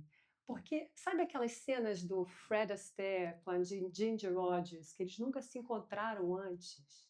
Quando eles se encontram, eles sabem toda a coreografia, igual eles dançam assim, aquela coreografia perfeita, que é super ensaiada, óbvio, né? Mas que é a espontaneidade absoluta do amor, que coloca eles no mesmo regime harmônico, coreográfico, sabe? Que esse código que os musicais usam, desse entendimento imediato, é o que acontece nessa cena, porque o que vai acontecer nessa fala do Romeu e da Julieta é que eles vão compor um soneto. Essa conversa deles, que são 3 quartetos e um dístico rimado, são os 14 versos de um soneto. E aí tem o Stephen Greenblatt, que é um crítico shakespeariano super importante, ele comenta que essa escolha do Shakespeare, que eu acho uma das coisas mais lindas da peça, escolher esse território verbal para Romeu e Julieta no seu primeiro encontro, ou seja, o fato de que eles compõem juntos um soneto espontaneamente e ludicamente, isso mostra que eles estão criando uma certa bolha amorosa dentro dessa Verona enlouquecida pela guerra.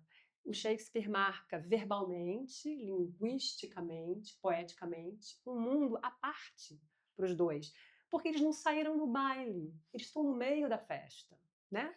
Sei lá, em algum canto, a gente vai ver como é que o Baz Luhrmann filmou isso. Mas é, de novo, um código que vai ficar muito dentro da nossa retórica amorosa, de que esse mundo da paixão, ele isola o sujeito do resto do mundo, né? Quando a gente está apaixonado, o resto do mundo meio que fica apagado. Não, o tempo inteiro, WhatsApp, né?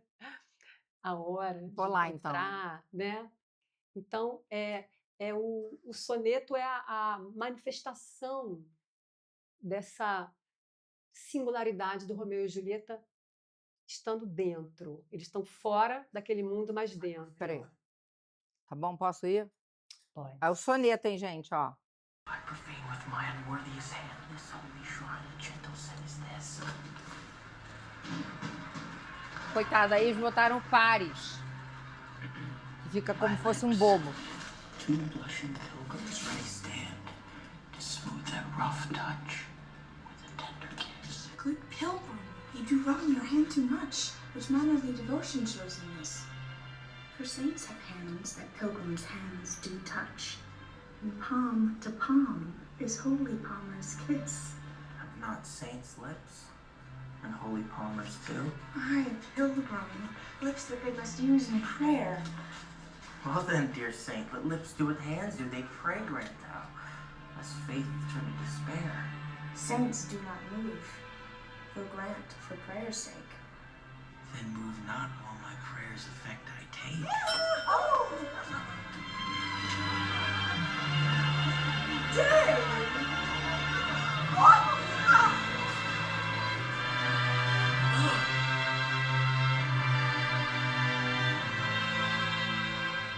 Thus from my lips by thine my sin is purged. Then have my lips the sin that they have took? Sin from my lips? O trespass sweetly urge, give me my sin again. You kiss by the book. Primeiro encontro dele.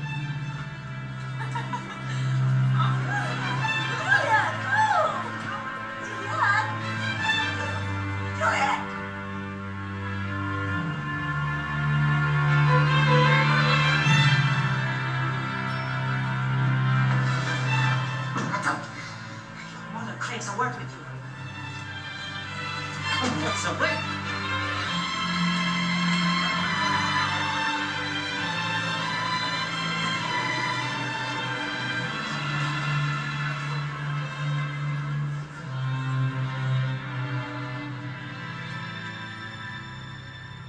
Ele começa a sacar que ela é da outra família, ó.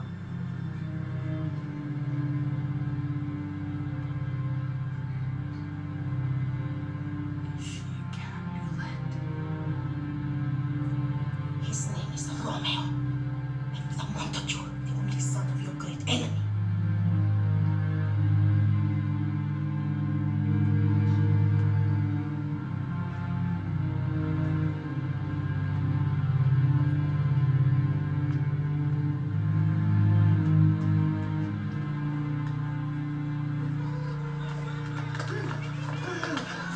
Away you going. Sport is at its best. So I fear. More is my unrest.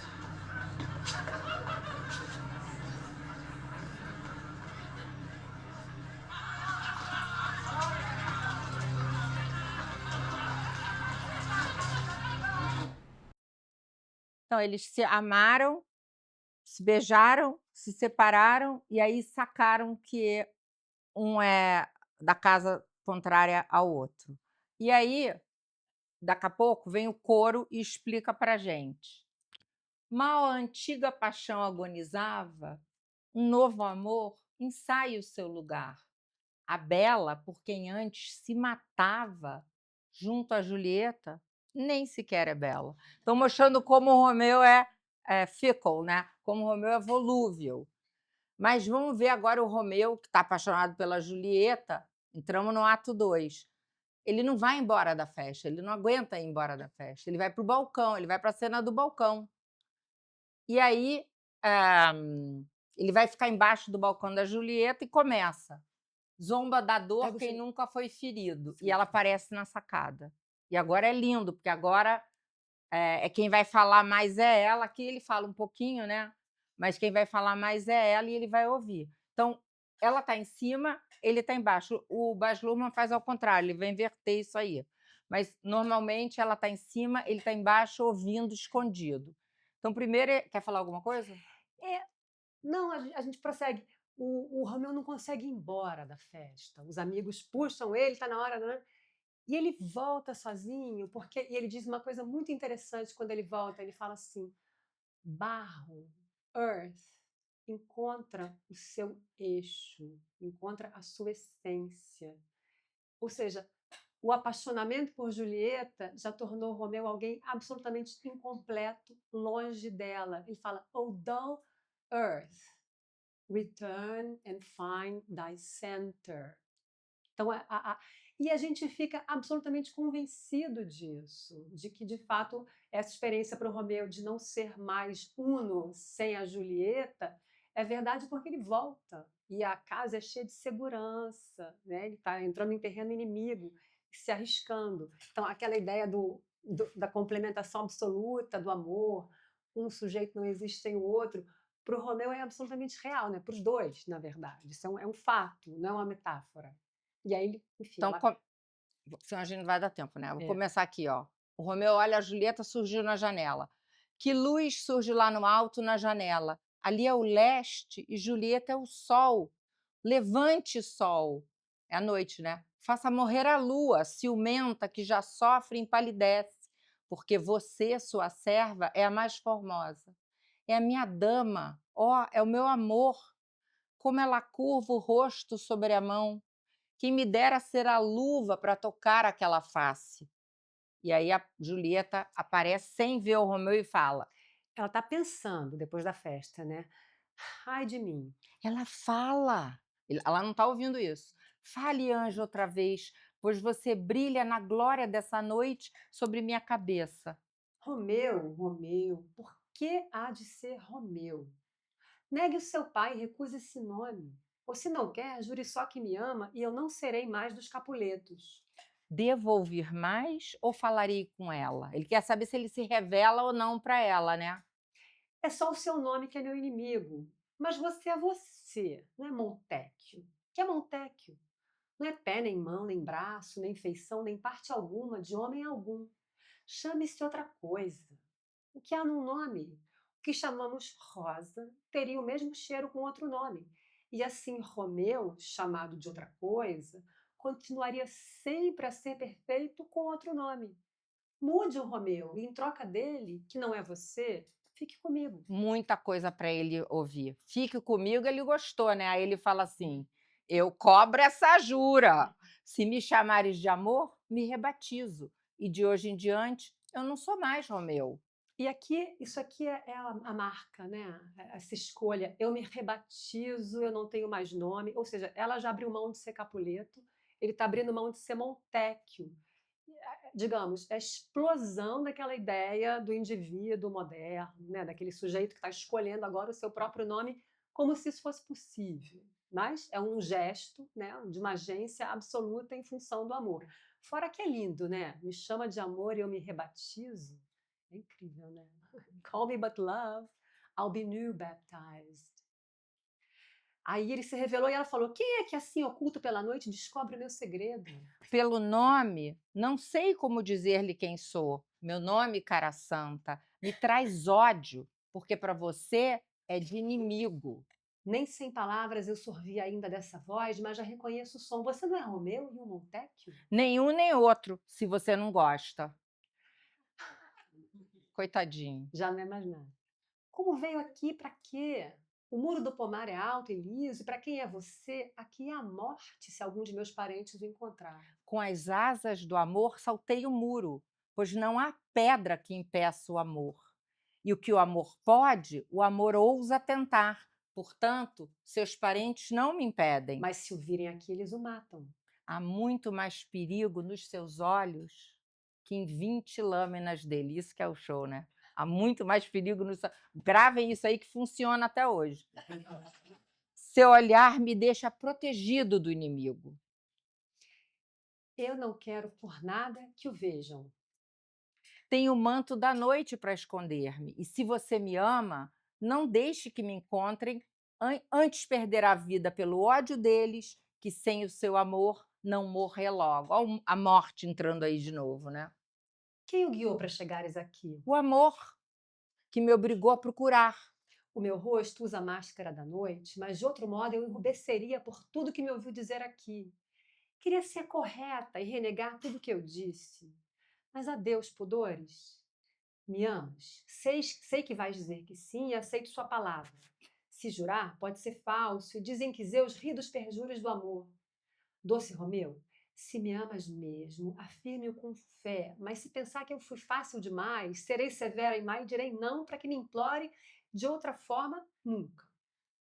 Na verdade, Montecchio, ouso demais e posso parecer-lhe leviana, mas garanto, senhor, ser mais fiel que as que por arte fazem-se de difíceis. Eu seria difícil, devo confessar, se não ouvisse, sem que eu soubesse, minha grande paixão. Então perdoe-me e não julgue ligeiro o amor que cedo o peso dessa noite revelou. Eu juro, pela lua abençoada que banha em prata as copas do pomar. Não jure pela lua que é inconstante e muda todo mês em sua órbita, para o seu amor não ser tão assim estável. Por que devo jurar? Não jure nunca. Ou se o fizer, jure por si mesmo, único Deus de minha idolatria. E eu acredito. Se meu grande Não amor. jure, pois mesmo me alegrando, o contrato de hoje não me alegra, foi por demais ousado e repentino, por demais como o raio que a Liana falou, né? Que se apaga antes que alguém diga brilhou. Boa noite. Mas vai deixar-me assim, insatisfeito? E que satisfação posso eu hoje dar? Sua jura de amor pela que eu dei. Eu dei-lhe a minha antes que a pedisse. Bem que eu queria ainda ter de dá-la, E quer negá-la? Mas para que amor? só para ser franca e dá-la novamente. Eu só anseio pelo que já tenho. Minha afeição é como um mar sem fim, meu amor tão profundo. Mais eu dou, mais tenho, pois são ambos infinitos. Isso é lindo, gente, porque mais ela dá amor para ele, mais ela tem para dar. Né? Um contrassenso, porque quanto mais você tira dinheiro da bolsa, você dá, vai ficando com pouco, certo? Mas o amor não é assim. O amor não funciona pela lei do dinheiro. Mais amor você tem, mais você dá e mais você tem para dar. Uma coisa que vai se multiplicando, é outra lógica.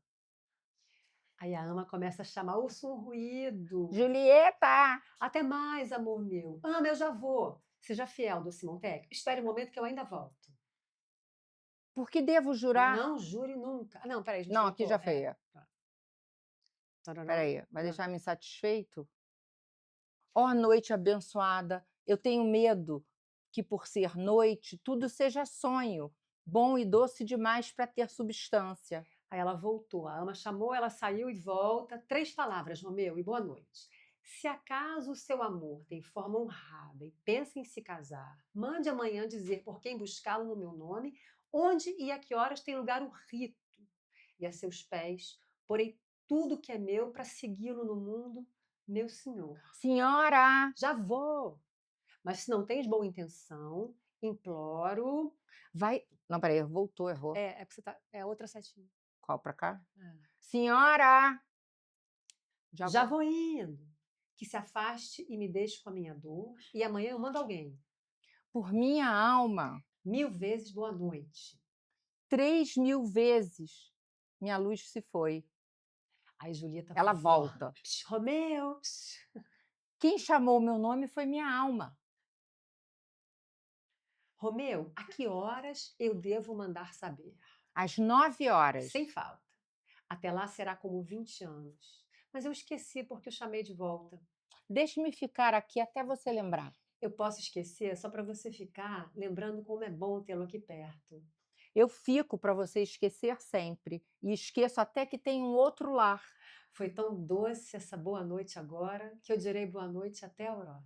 Aí ela sai. Agora, acho que não vai dar tempo da gente A passar. gente pode ler a outra É, cena. a gente vai. Porque aqui a cena é linda, é invertida, tá?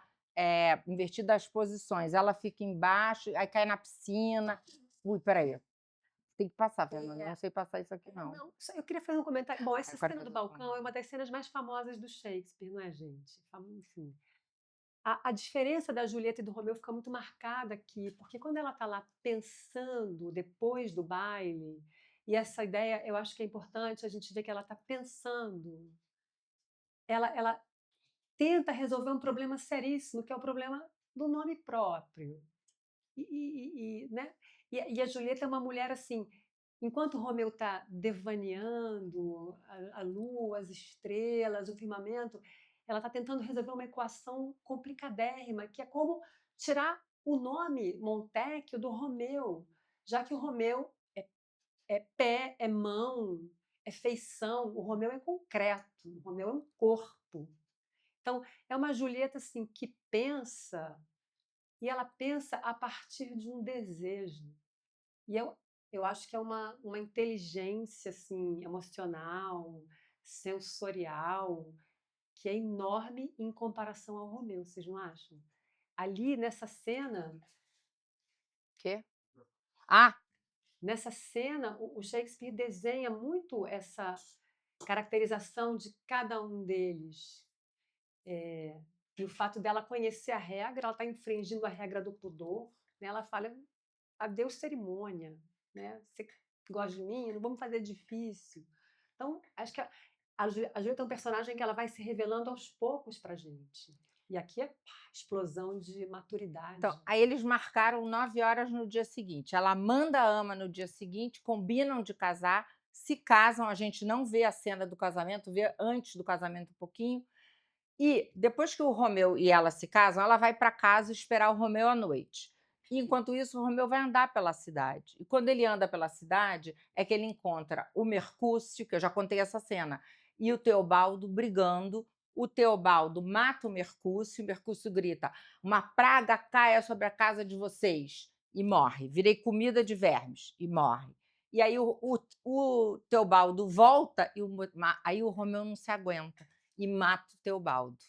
E aí, como é que ele vai ter a noite de núpcia se ele matou o primo da Julieta? Aí ele fica escondido, meio chorando, vai para a cela do Frei Lourenço, e a Julieta, que primeiro ela tem um certo horror ao saber dessa notícia, depois ela diz assim, não, mas peraí, ele é meu marido, é mais importante que meu primo.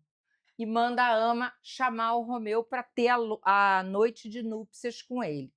A gente não vê a noite de núpcias. Eles botam ali nos filmes, mas é mentira, não dá para ver. Porque na época de Shakespeare eram 2 homens, né? Então não dá para fazer a noite de núpcias. 2 homens que faziam os papéis de mulher, né?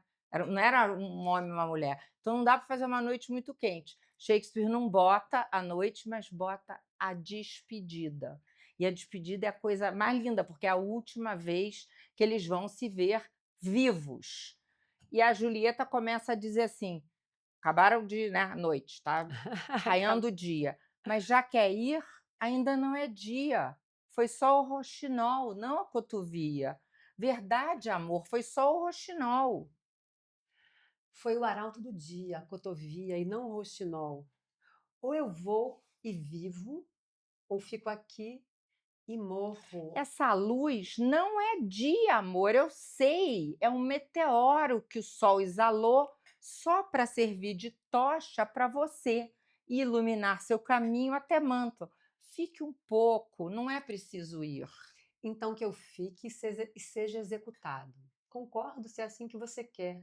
Esse cinza não é o olhar da aurora, mas só um reflexo pálido da lua. Eu não ouvi cotovia. Quero ficar. Conversemos, amor, não é aurora. É sim, você tem que ir embora. É a cotovia que canta assim tão mal, com agudos estridentes em discórdia. Vai embora, a luz cresce e mostra as cores. Clara é a luz, escuras as nossas dores. Aí a ama começa, senhora! Que é a ama. A senhora, sua mãe, vem ao seu quarto, já é dia, é melhor estar prevenida. A ama sabe que ela está junto com o Romeu.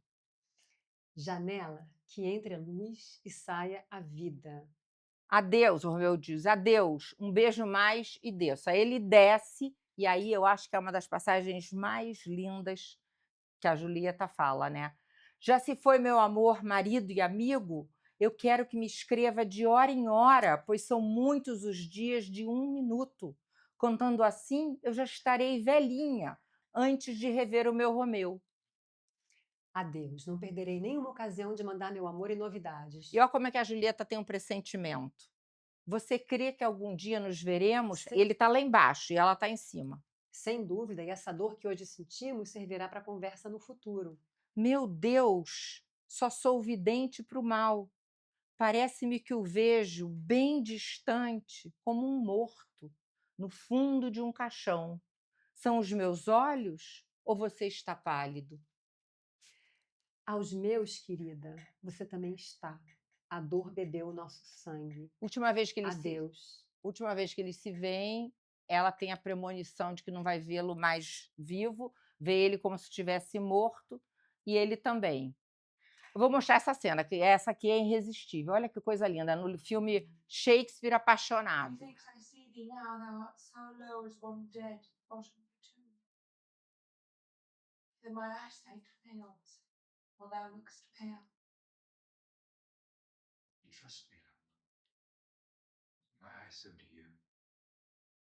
Try some drinks on her.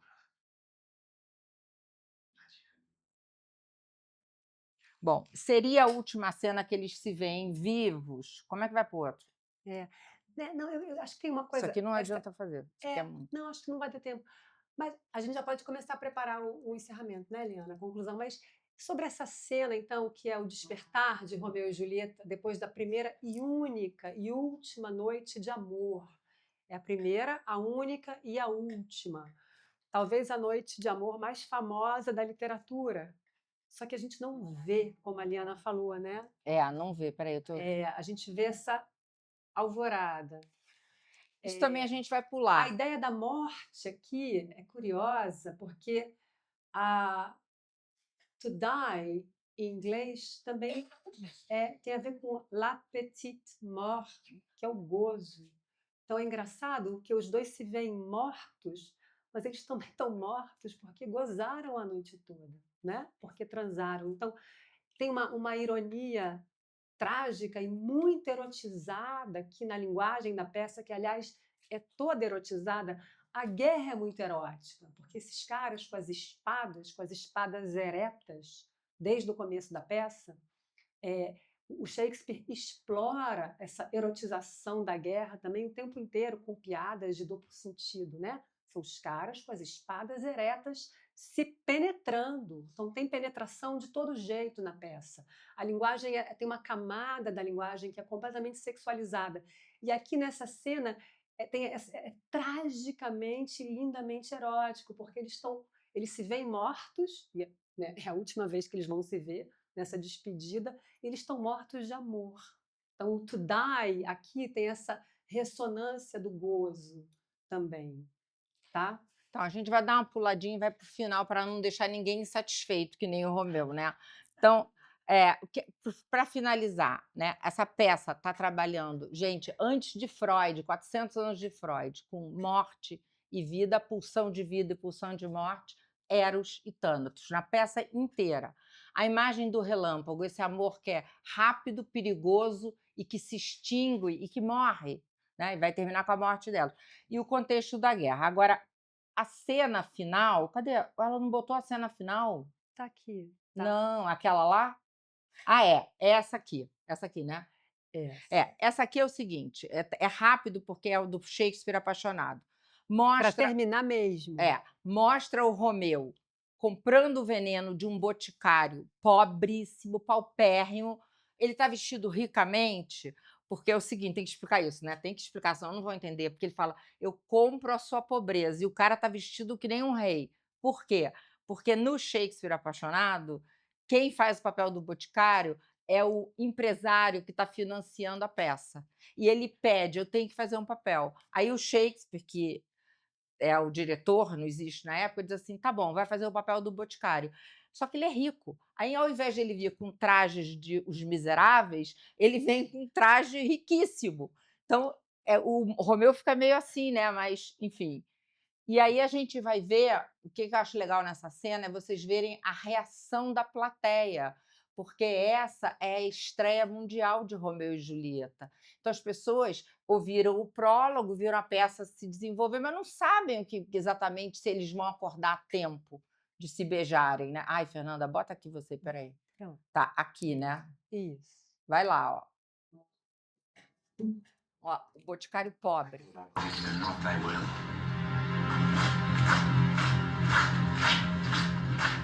Eyes, look your last. Arms, take your last embrace. And lips, oh you, the doors of breath, sealed with a righteous kiss. A dateless bargain to engrossing death. Come, bitter conduct. Come, Veneno, ó. unsavory guide. Thou desperate pilot, now at once run on the dashing rocks thy seasick, weary bark. Here's to my love!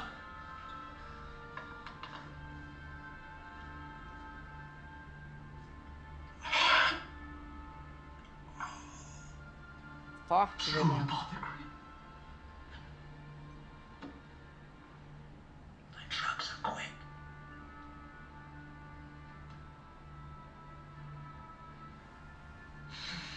Less with a kiss. I die.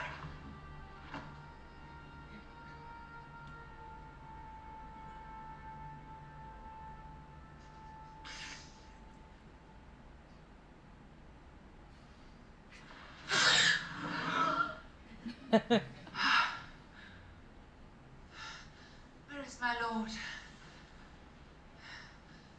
I do remember well where I should be, and there I am. Where is my Romeo?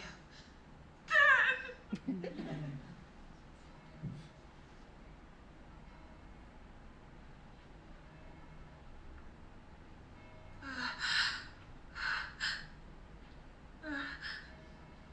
What's this? Cup closed in my true love's hand. Poison I see hath been his timeless end.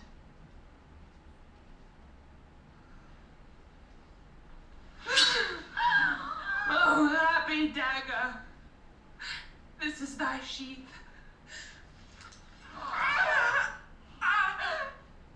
There rest. Let me die.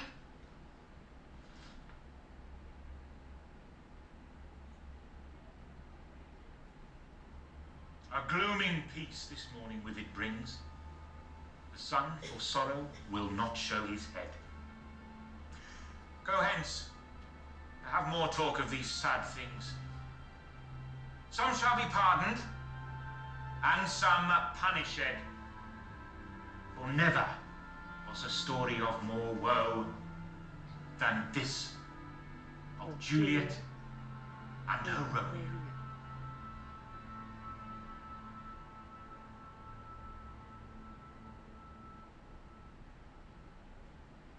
Não aplaudiram ainda, ó.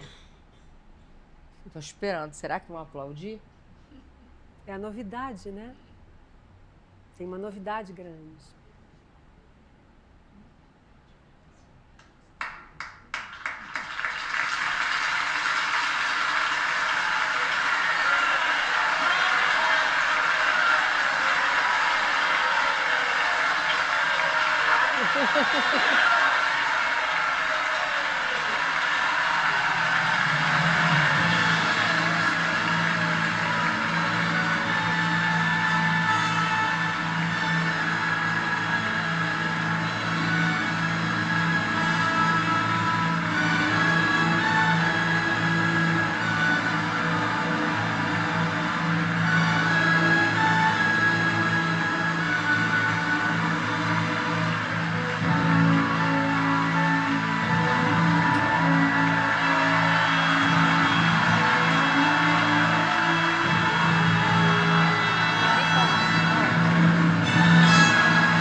É bom dar aula de Shakespeare, que a gente pode sempre no final botar alguém aplaudindo, a gente já está satisfeita, né, Fernanda?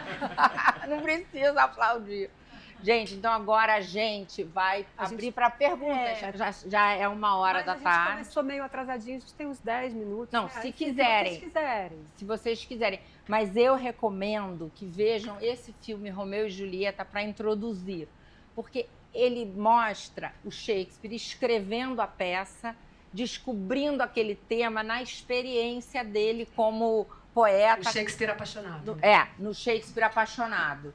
E depois vocês veem o filme do Baz Luhrmann, mas primeiro vê o filme Shakespeare apaixonado, que é um Romeu e Julieta reduzido e muito bem feito. E tem toda essa coisa do Boticário rico, vocês viram ali o Boticário riquíssimo, né? Que era o pobre, mas... Enfim, vale a pena ver esse filme, é muito bem pensado. E agora a gente abre para perguntas.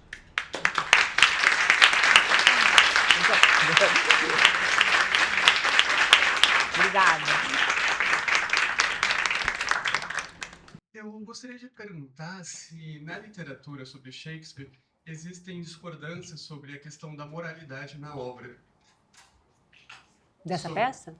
Sim, da peça, por exemplo, porque os personagens morrem, Otelo também morre, e é sempre aquela história de amor proibido. Então, e aí aqui pela primeira vez eu vi a proposta de que não existe uma proposta moral. Então, só gostaria de perguntar se existem discordâncias, o que os autores costumam considerar sobre isso. Não que eu saiba. Eu acho que essa peça fica bem dentro daquela lógica do Shakespeare, daquela cultura retórica, do debate, que ele faz em todas as peças. Ele produz questões que não vão ter síntese. Então, claro que aqui tem uma coisa, no Romeu e Julieta tem uma coisa super controversa, porque é uma linda história de amor que acaba num suicídio juvenil. Então, é uma combinação assim, meio sinistra de coisas. Mas nenhum tipo de assim, leitura que eu conheça vê no Shakespeare qualquer discurso moralizante. Aliás, acho que é uma das coisas que se comenta sobre o Shakespeare é justamente uma ausência de qualquer tipo de religiosidade e de moralismo na obra. E isso como sendo uma das condições da sobrevivência da obra. Não enunciar nenhum tipo de discurso, sabe? A obra dele, nesse sentido, é aberta. Aquela coisa do Umberto Eco, da obra aberta, a dele é muito aberta. Engraçado, porque eu sempre achei que tinha um final. Eu sempre achei que tinha um final que era a condenação da inimizade entre as duas famílias. Isso tem. Né? Quer dizer, que o que ele diz, olha, veja, quer dizer, foi necessário um sacrifício de amor para que eles se reconciliassem. Por isso que eu fiquei surpresa quando vocês mostraram que na história anterior, né, daquele outro prévio inglês, ele coloca como o erro dos jovens e não das duas famílias que estão brigando, fazendo vendetta entre elas, né? Então, eu achei que a moral era essa. Veja como esses inimigos acabaram levando os jovens à morte, né? É que você está muito shakespeariana, porque você já pegou a peça em Shakespeare. A história antes não era assim. Essa que é a novidade de Shakespeare. A ousadia dele é guerra e amor. Eu queria saber se na história anterior também são famílias inimigas. E aí o anterior não faz nenhuma consideração recriminando esse ódio entre as famílias. Ah, que coisa. Não. Bom, Viviana, eu só li o poema do Brooke, esse poema do Arthur Brooke, né? que é esse que tem a advertência que nós lemos. Eu não li os contos italianos. Mas você tem toda a razão. Quer dizer, se há uma crítica na peça, é uma crítica à guerra. Isso é maravilhoso, porque eu acho que acho que é mais um ponto a favor da peça. O que está desarrazoado não é o amor, né? São os veroneses, são os velhos, não são os jovens. O Shakespeare usava as peças dele para dar uma ensinada à população ali da época dele, de como se comportar, não? Tipo, ele não usava isso como um ensinamento ali para as pessoas que assistiam. Então, talvez a peça do Romeu e Julieta, para acabar com que guerra não é uma boa, que talvez tenha que olhar para os jovens. Não sei, gente, eu estou falando da minha cabeça aqui. Obrigada. Eu acho bem complicado pensar qual é a pedagogia do Shakespeare, né? Se eu fosse falar uma pedagogia das peças de Shakespeare, por exemplo, a pedagogia do debate. Uma pedagogia de uma época, ali, um humanismo renascentista que está se comprazendo em colocar vários temas em debate nas escolas, nas universidades, e testar ali a capacidade argumentativa dos seus indivíduos como um dado de civilização. Você é tão mais civilizado quanto mais você é capaz de defender seus argumentos, debater. E eu acho que a pedagogia é mais essa do que propriamente ensinar comportamentos, porque a gente voltaria para uma ideia mais moralizante, não é? Então, a peça é completamente controversa e aberta, em termos, pelo menos, da representação do amor. Vale a pena aquela noite incrível de amor, né? Com mortes tão terríveis? É para a gente responder. Não vale a pena, pessoal. Eu acho. É para obedecer os pais, é para ela tinha que, eu sou igual a Ama, ela tinha que ter casado com Paris, que era bonito, rico, saiu na capa do Time, e ela ficou casando com esse boboca do Romeu, que ainda gostava, a Fernanda já acha diferente, mas enfim. Não, o que eu estou curiosa para saber é se essa ideia do mito, se isso se justifica para vocês, né? Essa fala desse antropólogo que acha que Romeu e Julieta é a narrativa que contém o mito de origem do amor para a nossa cultura. Então, o amor é jovem, impulsivo, entra pelos olhos, desafia a morte, né? Porque desafia as famílias, é desobediente e é eterno. Eterno na morte, mas é eterno. Né? Esse conjunto de coisas, e, portanto, é trágico, porque os sujeitos têm que se colocar em risco para viver o amor. Esse conjunto de ideias, a gente fica, né, curiosa de saber se isso repercute para vocês, como fazendo parte dessa mitologia, e se a mitologia ainda vigora. Como é que é amar hoje pelo WhatsApp, que os jovens, né, amam pelas redes sociais? Como é que é isso? Eu acho que Romeu e Julieta é uma peça que testemunha, talvez, grandes mudanças da nossa cultura agora. Então, não sei se esse mito ainda é válido. O que eu acho é que essa fala do antropólogo, ela é ambígua, ela é controversa, como a peça é controversa. Quer dizer, o que você acha não é o que Eliana acha, não é o que eu acho. São muitas questões, né? Eu acho que assim, incita a dúvida. Cada um vai responder de uma maneira. Eu acho que essa fala do amor não é antiga, é atual, mas cada um tem uma leitura. Quer dizer, como você interpreta? Eu acho que o amor é jovem e ele é impulsivo, mas isso não impede que uma pessoa de idade sinta esse amor jovem, impulsivo e inconsequente. Eu acho que a beleza da peça está nisso, né? Pode tudo. Né? Tudo é possível, mas nada é obrigatório. Não sei, para mim remete muito isso. Eu acho que é perfeito, Priscila, porque eu perguntei para os alunos tem 2 turmas, já de manhã e à noite, da turma da noite, se eles leram e eles se emocionaram com a peça. Aí eu perguntei, da Universidade Federal, né? Aí eu perguntei, mas vocês se identificam com esse amor? Aí uma menina levantou e falou assim, olha, eu sou LGBT e eu me identifico com esse amor. Aí uma outra que ela falou, sou trans, e eu me identifico com esse amor. Eu falei, mas como? Me explica isso aí. Aí elas falaram uma coisa que eu achei incrível.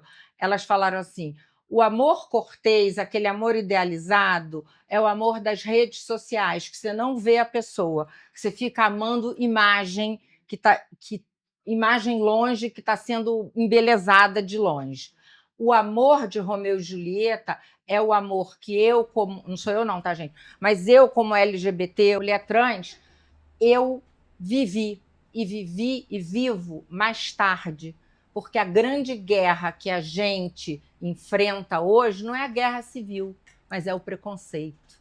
Eu achei que elas arrasaram assim, sabe? Falaram tudo o que tinha que falar. Aí eu fiquei pensando isso, né? E aí minha conclusão seria o seguinte, hoje, eu escrevi, o impulso humano de afirmar a sua verdade afetiva contra o peso da família, o peso da religião, permanece. Isso é o Romeu e Julieta, afirmar a verdade do seu impulso afetivo, que foi o problema da Lady Di, porque a Lady Di, ela queria amar o príncipe, mas o casamento ali era um casamento de convenção, de dinastia, de família. E ela chegou como uma Cinderela querendo amar aquele homem e aquilo ali era só convenção, ela não entendeu o jogo.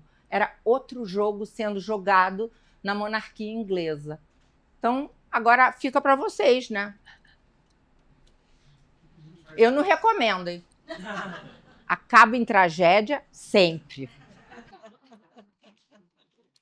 Então, na hora que vocês trazem a questão exatamente do amor cortês, esse mito inaugural, eu acho que só queria que vocês pudessem trazer um pouco mais exatamente essa passagem da comédia para a tragédia, de como é tratado, né? Não só a erotização dentro do casamento, mas tudo aquilo, fazer essa síntese, eu acho que seria bacana, sobretudo essa inovação efetiva que o Romeu e Julieta representa nesse imaginário, né? Nesse entendimento do que é uma relação amorosa, do que é esse amor, né? Desse surgimento de um indivíduo. E tem um momento que vocês falam, especialmente, que já não é mais, como é que é? Já não sou mais eu, né?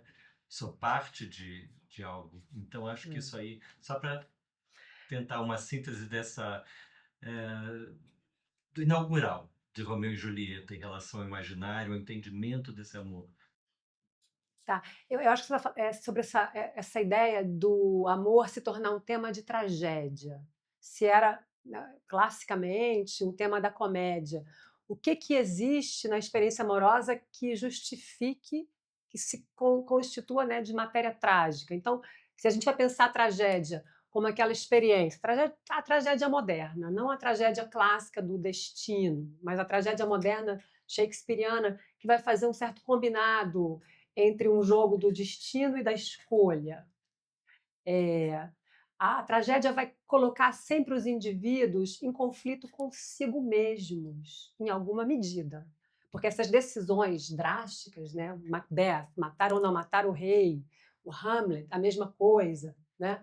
O Lear, voltar atrás ou não voltar atrás na decisão louca que ele tomou.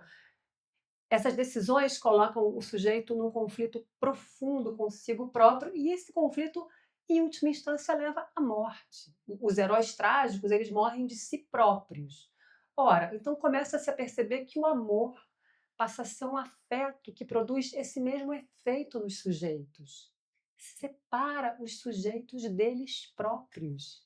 Porque quando você ama, parte de você já é do outro, não é mais sua. Como é que você vai se ver com isso?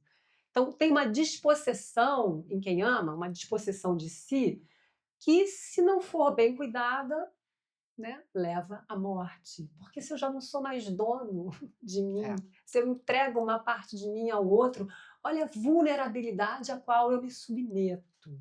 Então, nesse mundo que concebe os sujeitos como indivíduos autônomos e que parte dessa própria definição da identidade é aquela pessoa a quem eu amo, basta a gente ver todas as novelas. Assim, eu fui criada vendo novela que a coisa mais importante da vida dos personagens era encontrar um amor. Isso vira causa da vida. Até a minha geração era assim, gente.